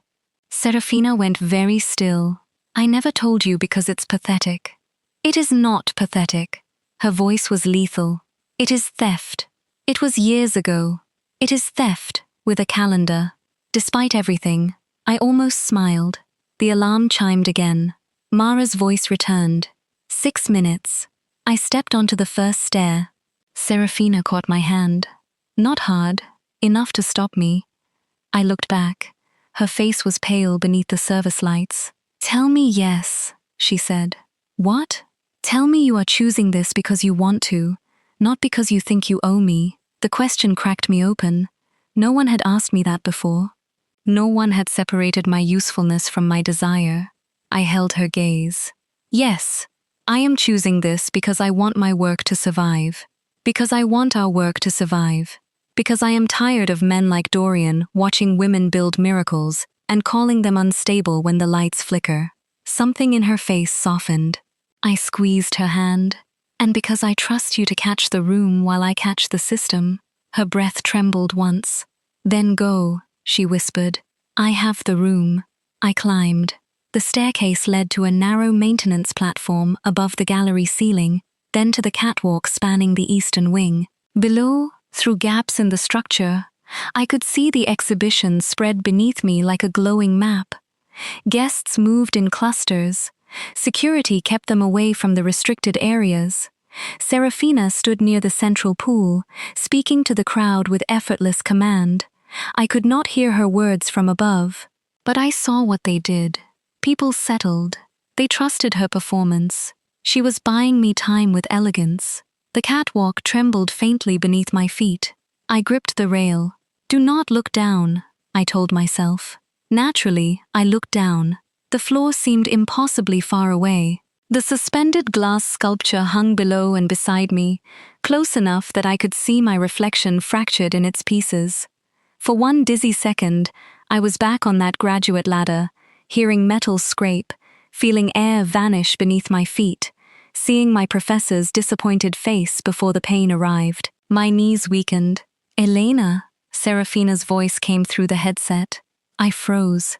You stopped moving, she said. Of course she was watching. I'm fine. You are lying. I'm multitasking. Breathe. I am breathing, not convincingly. A laugh escaped me, thin but real. Below, she looked up. Our eyes met through distance, glass, and light. I am here, she said. Those 3 words did what bravery could not. I moved. Step by step, I crossed the catwalk toward the maintenance panel. The metal grated beneath my shoes. Heat gathered near the lighting rig. My palms grew slick. I forced my attention onto the work. Panel, latch, wiring map, scheduler bridge, physical connector. 4 minutes, Mara said. Please stop making time sound hostile. Time is hostile. I liked you better when you brought tea. Fix the system and I'll bring whiskey. I reached the panel and unclipped the latch. Inside, cables ran in neat colored routes.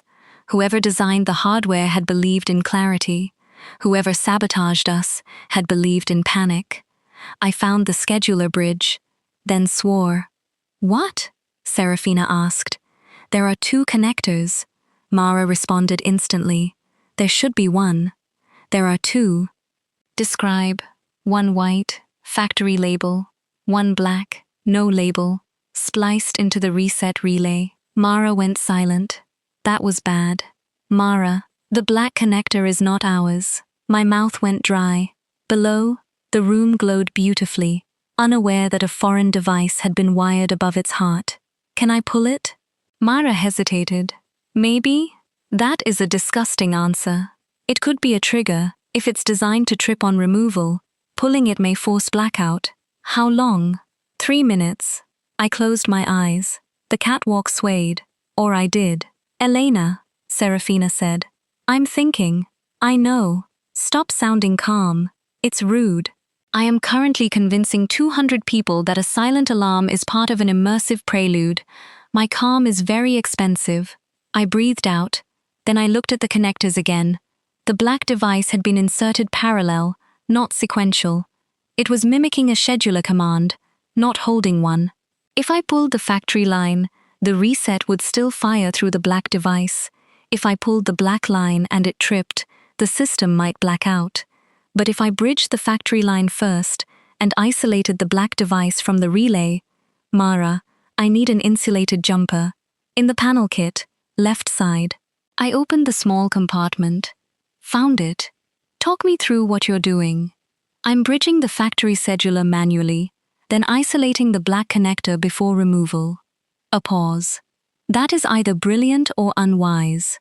Those are my two moods. Serafina's voice came lower. You are brilliant. My hand stilled. Below, she stood under my light, looking up at me as if nothing in the world mattered more than my next breath. I believed her. That was the frightening part. I installed the jumper. The panel sparked once. I jerked back, hitting my shoulder against the rail. Elena! Serafina snapped. I'm okay. Are you hurt? No. Do not lie. I'm not hurt. I'm scared. The truth came out raw. There was a silence in my headset. Then Serafina said, softer, I know, my love. My love. The words went through me so completely I had to grip the panel. Mara cleared her throat. Emotional support acknowledged. 2 minutes. I laughed, and the laugh steadied my hands. I isolated the black connector. Then I pulled it free. For half a second, nothing happened. Then every light in the eastern wing died. The gallery gasped below. My heart stopped. Mara, hold. The darkness spread to the main hall. Not complete. Emergency lights caught at floor level, cool and ghostly. Guests murmured. Somewhere, glass clinked. A woman cried out softly. Then Serafina's voice rose from below. Not through my headset, through the room. Ladies and gentlemen, she said, clear and composed. Please remain where you are. No microphone. No panic. Just command. The building is secure. You are safe. In a moment, you will see the exhibition as few people ever do, before light returns to it. Even now, she could turn disaster into theater. Mara's voice crackled. The reset is blocked. We have manual control. Relief nearly buckled my knees. Bring back entrance ambience, I said. Done. A soft glow returned near the doors. Guests exhaled.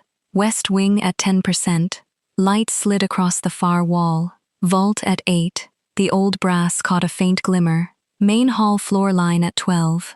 The marble path appeared beneath the guests' feet like moonlight. Elena, Serafina said through the headset now. They're watching. I looked down. Every face in the gallery had tilted upward. They could see me. Not clearly, not fully, but enough. A woman on the catwalk above the central installation, one hand inside the panel, rebuilding the room from the ceiling. For once, invisibility was impossible. I swallowed. Then let's give them something to watch, I said. Mara made a sound that might have been pride. I restarted the central sequence manually. No automation, no saved cue, just me, the tablet linked through the panel, building the room layer by layer from memory. First, a low reflection across the black pool, then a warm edge along the suspended glass, then a narrow line across the ceiling, then gold, slow, intentional. A sunrise in a room full of people who had expected failure. Nocturne in gold awakened beneath me. The light caught one glass fragment, then another, then 100 at once. The pool shimmered. The ceiling glowed. The guests stood inside the brightness, as if they had been invited into the secret center of the work. This time, the applause did not begin immediately. The silence came first. Deep, reverent. Then someone below whispered, "My God." And then the room erupted. Applause surged up toward the catwalk, loud enough to shake through the metal beneath my feet. People turned to one another, laughing with relief and astonishment. Cameras flashed. The documentary crew lifted their lens toward me. Critics forgot to pretend they were unimpressed. I looked down. Serafina stood at the center of it all. She was not applauding. She was looking at me. Her face held something too private for such a public room.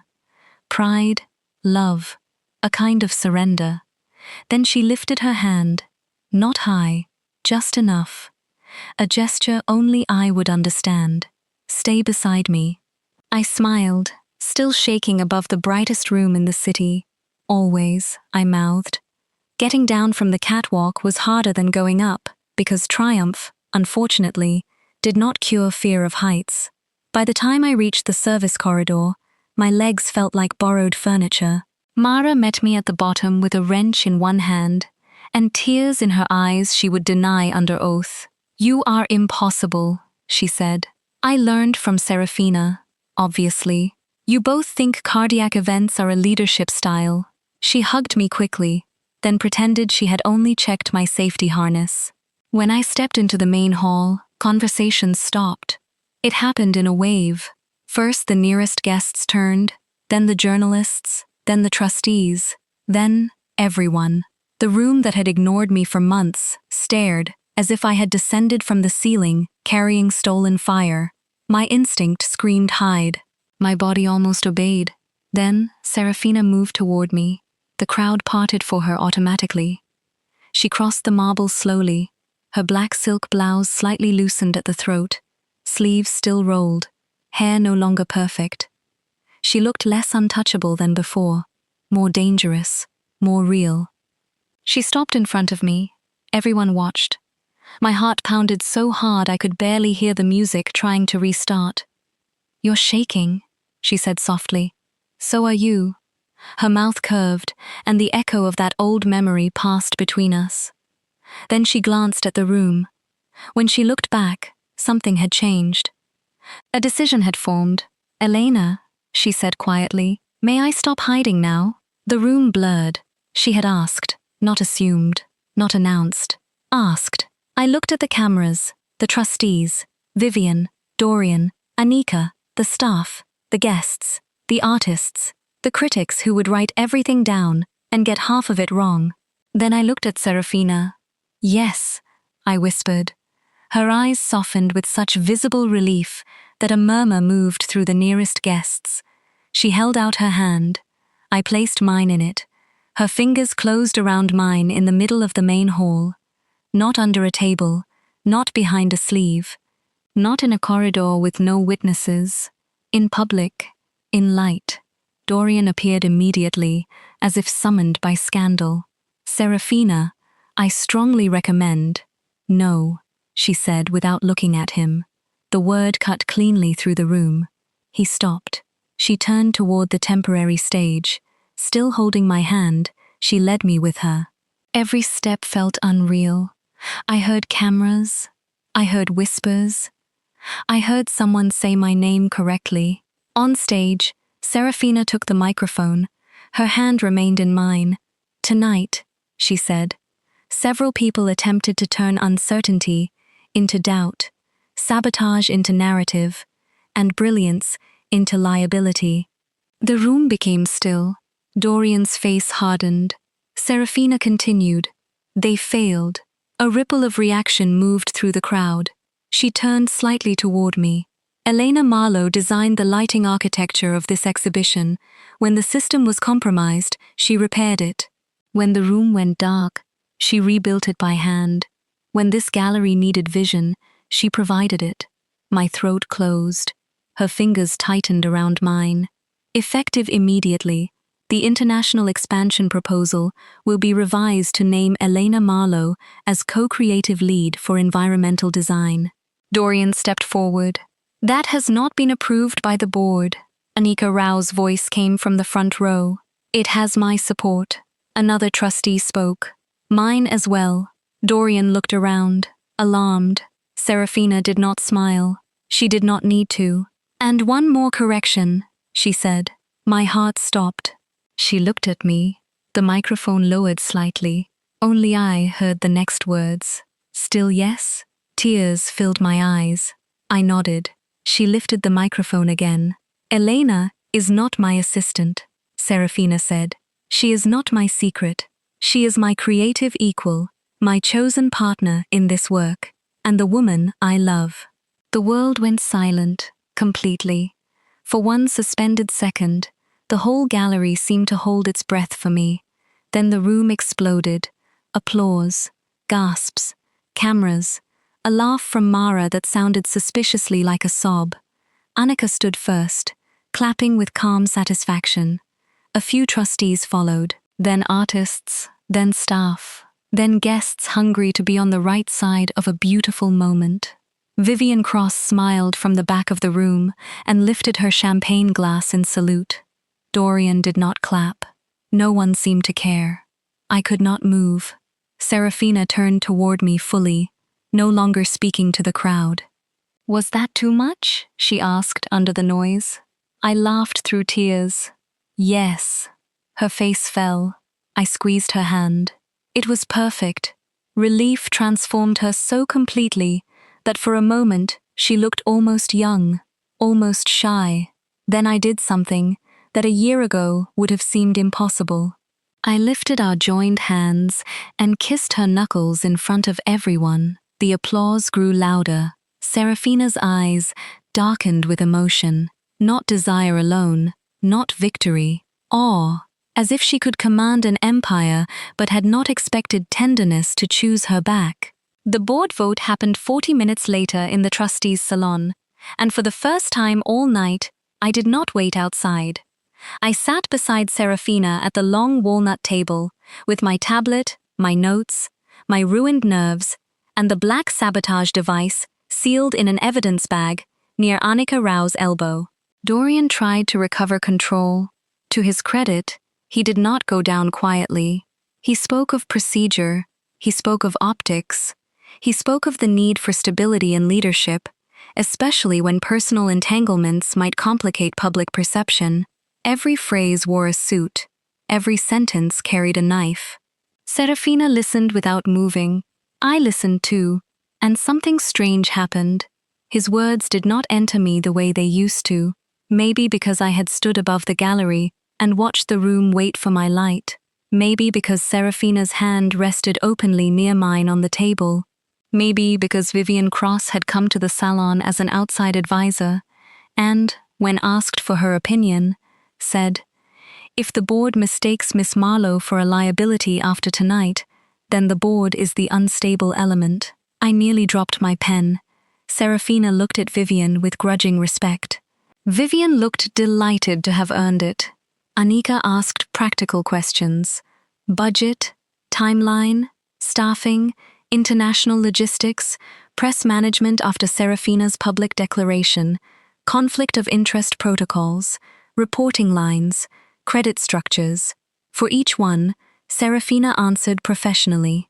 Then, when the questions involved my work, she turned to me and waited. Not performatively, not to prove a point, because I had the answer. I explained the expansion system, the staffing requirements, the need for independent security on digital controls, and the environmental design framework I had been sketching secretly for months. When I pulled up the concept renderings, Serafina stared at the screen. "You made these?" she asked softly. I suddenly felt shy. After hours. When? Mostly at 2 in the morning, when you were rewriting donor letters. You never showed me. I wasn't sure they were ready.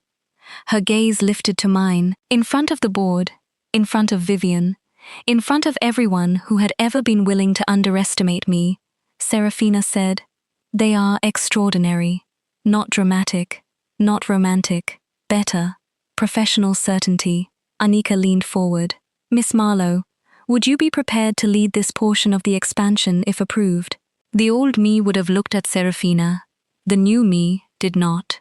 "Yes," I said, with proper authority, budget, and staffing. Anika's smile was small, but real. Good answer. The vote passed. Not unanimously. Dorian voted no, with the tragic dignity of a man unused to losing beautifully. But it passed. Vale House would expand. Serafina would lead it, and I would not be hidden in the notes. When the meeting ended, Dorian gathered his papers with stiff movements. At the door, he paused. "This will be difficult to manage," he said to Serafina. She looked at me, then back at him. "I have always preferred difficult things, worth keeping." He left. Vivian approached me next. For once, she seemed almost sincere without making a performance of it. "Milan remains open," she said. "Differently now." "How differently?" "As a collaboration, perhaps, when you are not busy conquering the world with Vale." Serafina, who had been speaking with Anika, went very still. Vivian noticed and smiled. "Relax, Serafina. I am flirting with her career now, not her heart." Serafina's reply was smooth. "I dislike both forms equally." I turned to her. "You just announced to an entire gallery that I belong to myself." "I stand by that enlightened position while personally suffering." Vivian laughed. "I did too." Serafina looked at me, and the possessiveness in her gaze softened into something respectful, almost playful. "Consider Milan if you want it," she said. I searched her face. "You mean that?" "No," she exhaled. "Yes." "I am practicing." I smiled. "Your emotional maturity trials continue." "Under hostile conditions." Vivian lifted her glass. "To hostile conditions." For the first time all night, I believed we might survive, not because nothing could touch us, but because we were learning how not to use fear as a weapon against each other. After the last guests left, Vale House looked impossibly different. The same marble, the same glass, the same gold-lit installation, but the silence had changed. Earlier, the empty gallery had felt like a secret. Now it felt like an answer. Staff moved quietly through the rooms, clearing glasses, collecting programs, lowering music stands. The storm outside had stopped. Rain clung to the tall windows, turning city lights into blurred ribbons of silver and red. I stood alone in the eastern wing, looking up at Nocturne in gold. My feet hurt. My shoulders ached. My hair had escaped every pin. My makeup had survived by luck and stubbornness. Somewhere on the internet, there was probably already a photo of me standing on a catwalk, looking terrified and heroic in equal measure. But the room glowed. My room. Our room. Behind me, footsteps approached. I knew them before I turned. Serafina stopped beside me, holding 2 glasses of water. "Champagne felt irresponsible," she said. I took one. "We are women of wild indulgence. You climbed into the ceiling during a board crisis.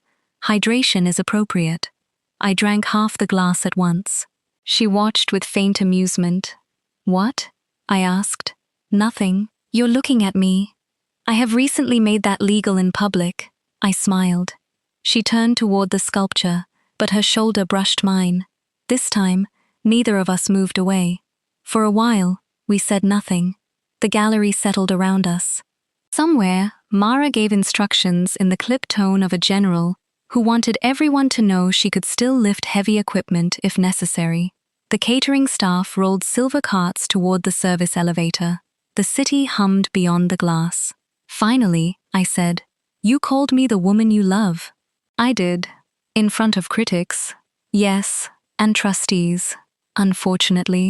And Vivian. She enjoyed it far too much. I laughed softly.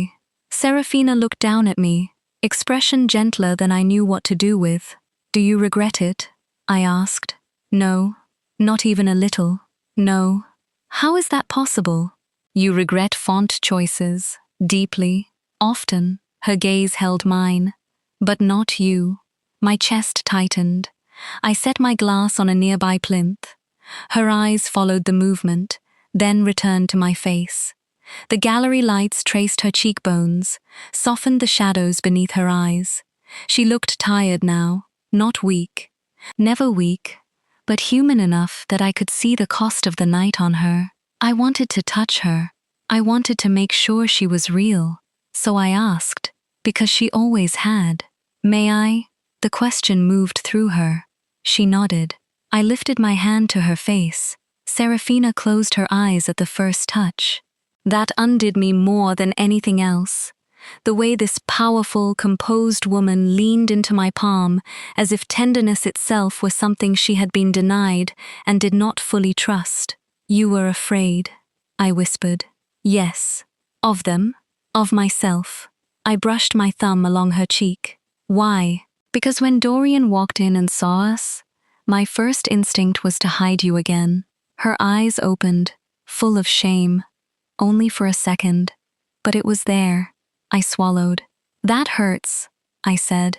I know. But you didn't. No. Why?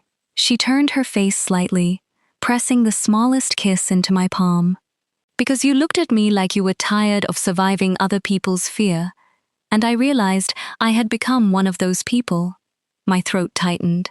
Serafina, I am sorry, she said. Not elegantly, not with a speech. I am sorry in the way that means I will change the behavior, not merely describe the regret. I searched her face. There she was. Not perfect, better than perfect, trying. I need us to be careful, I said. Not hidden. Careful. There's a difference. I know. We need policies, boundaries, reporting structures. HR is going to have a spiritual emergency. Her mouth curved. I will send them flowers. I'm serious. So am I. Expensive flowers communicate respect. I gave her a look. She sobered. We will do this properly, professionally, transparently. You will have independent authority on the expansion. Anika already offered to oversee the reporting structure. No one will be able to say you received what you did not earn. And personally, her breath slowed. Personally, she said, I will ask instead of assume. I will protect without enclosing. I will be jealous privately and respectful publicly. I will fail sometimes and apologize clearly. I will love you without making my fear your cage. The words entered me like light through glass. I stepped closer. Our shoes touched. Good, I whispered. Her eyes dropped to my mouth. The air warmed. May I kiss you? She asked. My heart answered first, wild and bright. Yes. She moved slowly, giving me every chance to change my mind, though we both knew I would not. When her mouth met mine, the kiss was soft, not uncertain, careful. A year of restraint did not vanish in fire. It melted, layer by layer, like ice under steady light. Her hand settled at my waist, firm but gentle. Mine slid to the back of her neck, where her hair had loosened from its pins. She exhaled against me, and I felt that breath like surrender. Nothing about it felt hidden. Nothing about it felt stolen. It felt chosen. When we parted, her forehead rested against mine. You are shaking again, she murmured. So are you. This time, we both smiled. From the main hall, Mara's voice shouted, I am pretending I cannot see you. But the gallery has glass walls, so make responsible decisions. I buried my face against Serafina's shoulder and laughed. Serafina closed her eyes with the expression of a woman asking the universe for patience. Mara is fired. No, she isn't. No. Her arm tightened slightly around me. She is not. We stood there until my laughter faded into something softer. Then Serafina took my hand, openly, naturally, as if her fingers had always belonged between mine. Come with me, she said. Where? The main hall. Why? I want to see it once with you beside me. So we walked. Through the eastern wing. Past the black pool. Beneath the suspended sculpture that had nearly ruined us, and instead became the night's most unforgettable moment. Through the corridor Vivian had used to tempt me. Past the trustees' salon, where my name had become official. into the main hall where Serafina had said love into a microphone and changed the shape of my life. The staff had dimmed the space for closing. Only the architectural lighting remained, low and warm, touching the marble, brass, and glass with quiet precision. My work no longer had to shout. It had been heard. Serafina stopped beneath the staircase. "This is where I fixed your blazer," she said. "I remember. You accused me of inventing an excuse. You did. I did." She turned to face me, still holding my hand. "Your collar really was uneven. Serafina, it was slightly uneven." "You are impossible. I have been called worse by better-dressed people." I laughed, and the sound echoed softly through the empty gallery. Her smile changed as she watched me. "What?" I asked. "I have loved many versions of you tonight," she said. "The terrified one, the furious one, the brilliant one, the one on the catwalk who insulted time. But this one may be my favorite." "Which one is this?" "The one who believes she is allowed to be happy." The words struck deep. I looked away before she could see too much, but Serafina turned with me, keeping her gaze gentle. "I don't know how to do this," I admitted. "Neither do I." "That should concern us." "It does." I smiled. She lifted our joined hands and kissed my knuckles the way I had kissed hers on stage. Then she lowered them, but did not let go.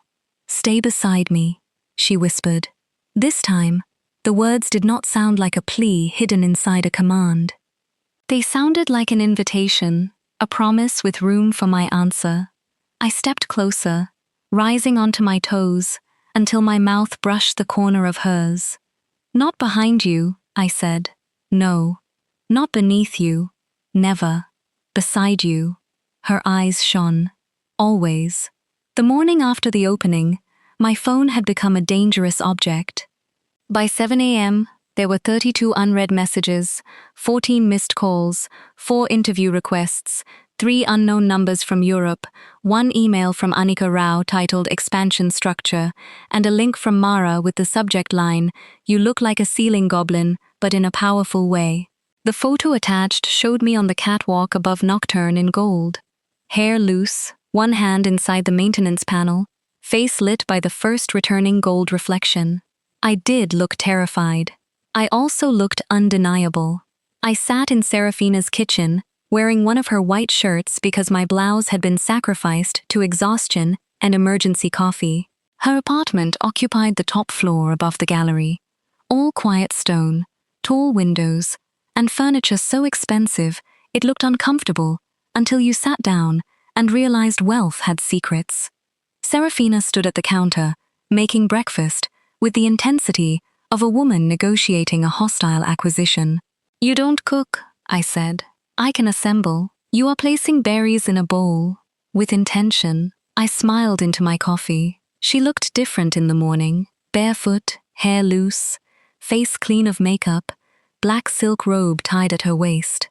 Still elegant, still composed, but softer at the edges, as if the night had taken down some invisible wall and she had decided not to rebuild it before breakfast.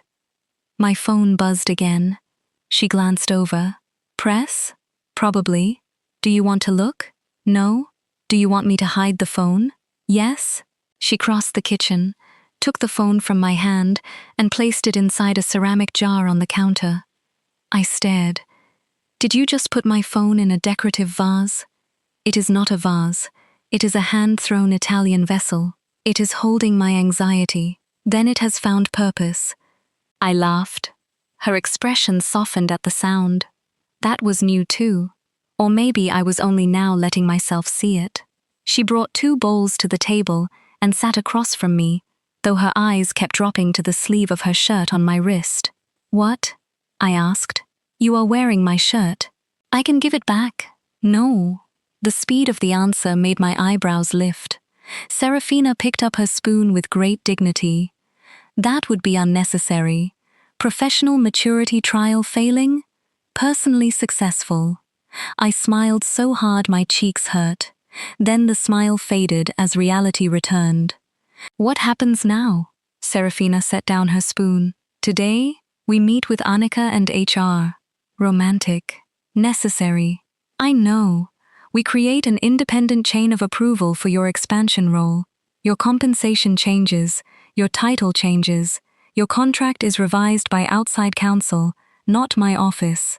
We disclose the relationship formally. Relationship, the word landed warm and terrifying.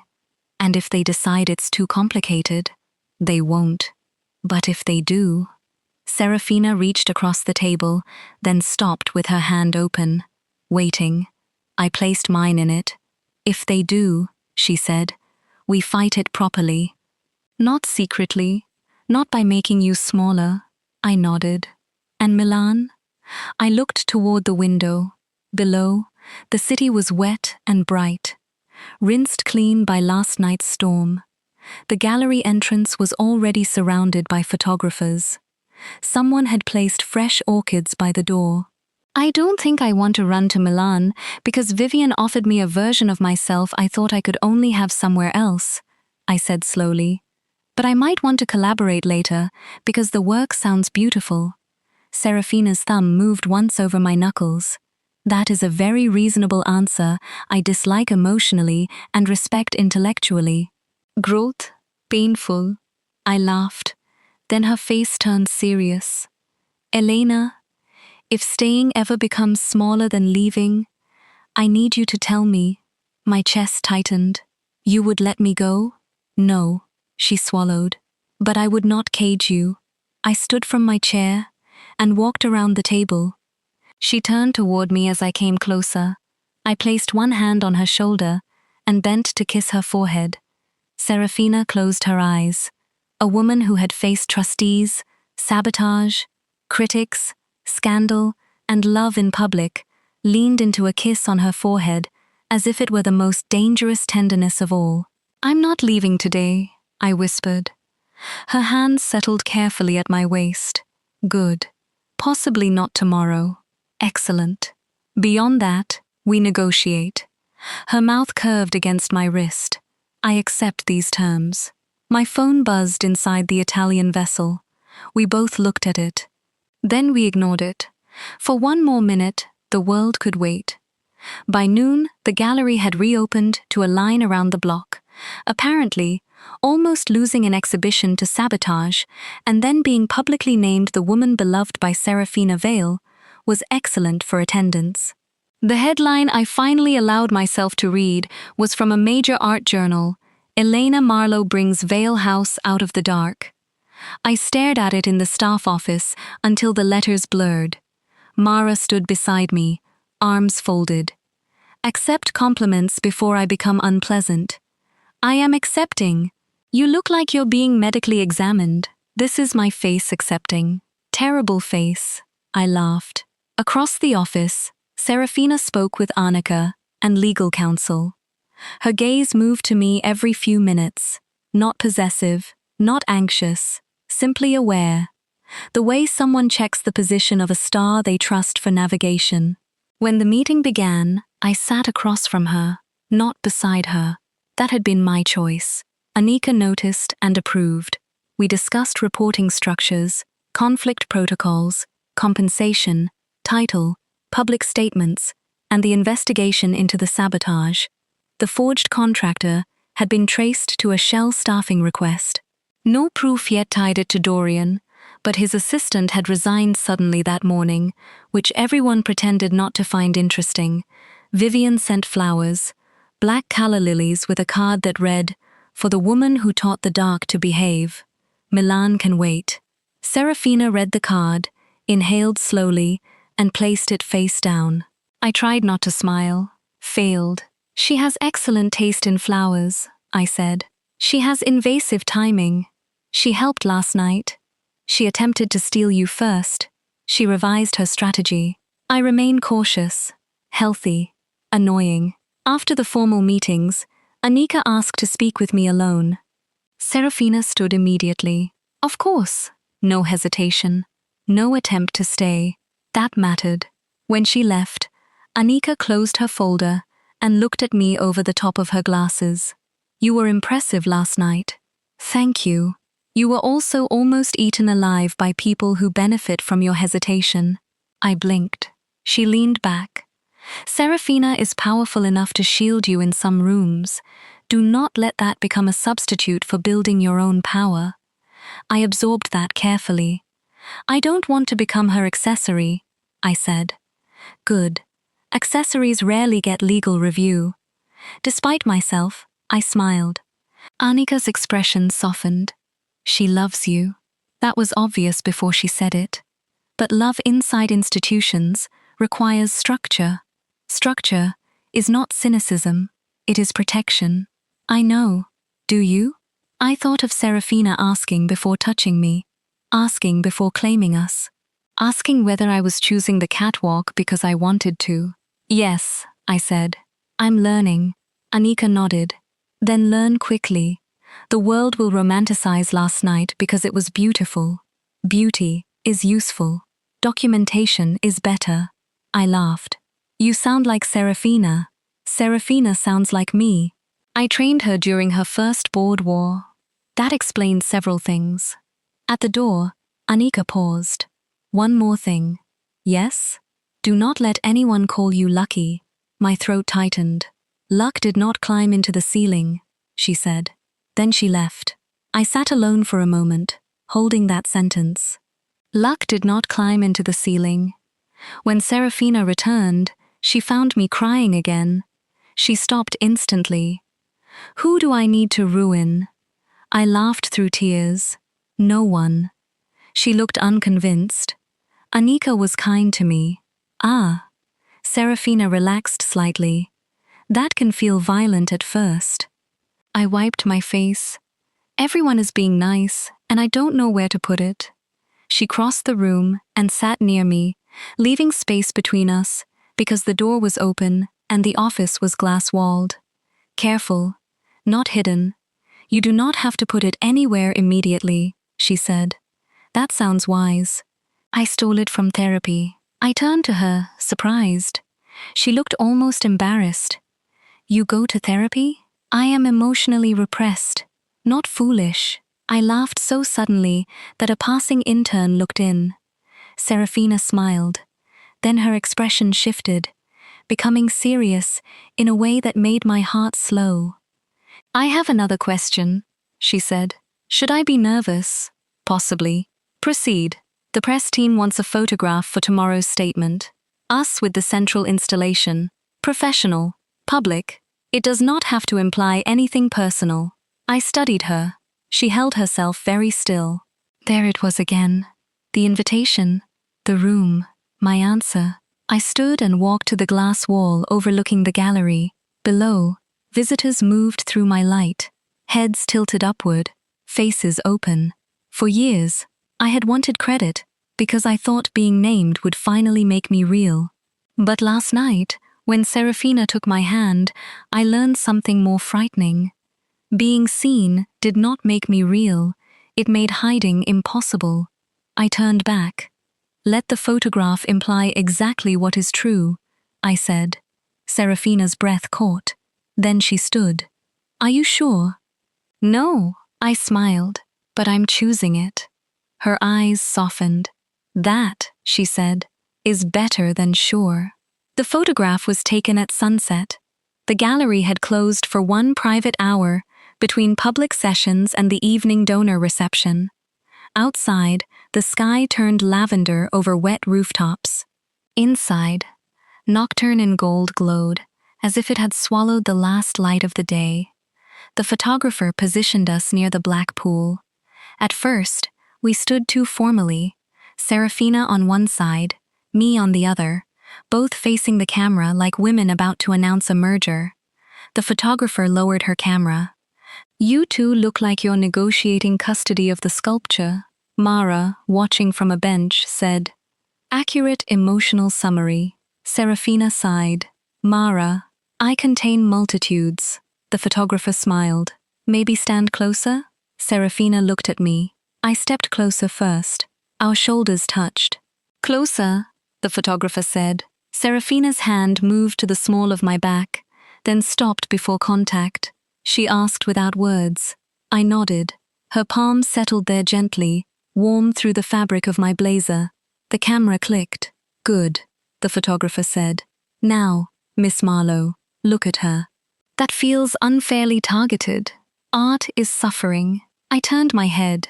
Serafina was already looking at me. Of course she was. The camera clicked again. This time, no one gave direction. No one needed to. The room, the light, the water, the glass, the woman beside me, it all came into focus at once. Serafina's expression softened into something the public had never seen from her. The camera caught it. I knew it did, because the photographer went very quiet. Mara stopped making jokes. For 1 second, there was only the sound of the shutter and the soft hum of the lighting system I had rebuilt by hand. Afterward, the photographer showed us the image. I stared. In the photo, Serafina stood tall and dark beside me, one hand at my back. I faced her slightly, chin lifted, eyes bright. Behind us, gold light broke across glass and water, surrounding us without swallowing us. We did not look hidden. We did not look careless. We looked like two women standing in the room they had earned, together. Serafina looked at the photo for a long time. Then she said, very quietly, "There you are. Not there we are. There you are." As if the point had always been my visibility. My heart folded around the words. The donor reception that evening should have felt easier. It did not. Public acceptance is not a single door opening. It is a hallway full of people deciding whether to let you pass. Some congratulated me warmly. Some said Serafina and I were brave, a word that sounded too much like scandal wearing perfume. Some overcorrected and praised me with exhausting intensity. One collector asked whether I had always been muse-like, and Mara appeared from nowhere to say, "She climbs ceilings and rewires sabotage devices, Gerald. Try again." Gerald fled. I loved Mara. Serafina stayed close but not hovering. She introduced me properly, then let conversations continue without her. When someone asked whether our relationship had influenced my promotion, she said, "No, her work did. Our disclosure influenced the paperwork." When someone joked that she must be hard to work for, I said, "She is. So am I." Serafina looked proud enough to cause structural damage. Vivian arrived late, wearing midnight blue this time, carrying no flowers and far too much amusement. "The photograph is already everywhere," she said. My stomach flipped. Already? Press teams are efficient when beauty helps the narrative. Serafina's expression cooled. "Vivian, what? It's a good photograph." She turned to me. "You look powerful." I tried to deflect. "The lighting helped." "Yes," Vivian said. "Your lighting." I had no answer. She smiled, then glanced across the room. "Dorian is telling people he always supported emerging talent." Serafina did not turn around. He voted no. Men like him consider memory a flexible medium. I laughed. Vivian's gaze softened. For all her sharpness, she had become something unexpected by the end of this. Not friend exactly, not enemy, but witness. She stepped closer to me. "One piece of advice? I suspect you'll give it whether I agree or not." "Correct." Her eyes flicked to Serafina, then back. "Do not let being chosen become the end of your hunger. Being loved is wonderful. Being powerful is also useful." Serafina said, "For once, I agree." I looked between them. "Should I be frightened that you two are aligned?" "Yes," Vivian said. "Deeply," Serafina added. Then they both smiled. The evening moved forward in flashes. Anika raising a glass to the expansion. Mara dancing badly with the projection engineer. A young art student asking me for advice and writing down every word. The central sculpture, glowing without a single flicker. Serafina's hand brushing mine whenever we passed, not to claim, but to remind. I am here. You are here. We are not hiding. Near midnight, the final speech began. Anika stood beneath the staircase, graceful and dry as ever, and congratulated the team.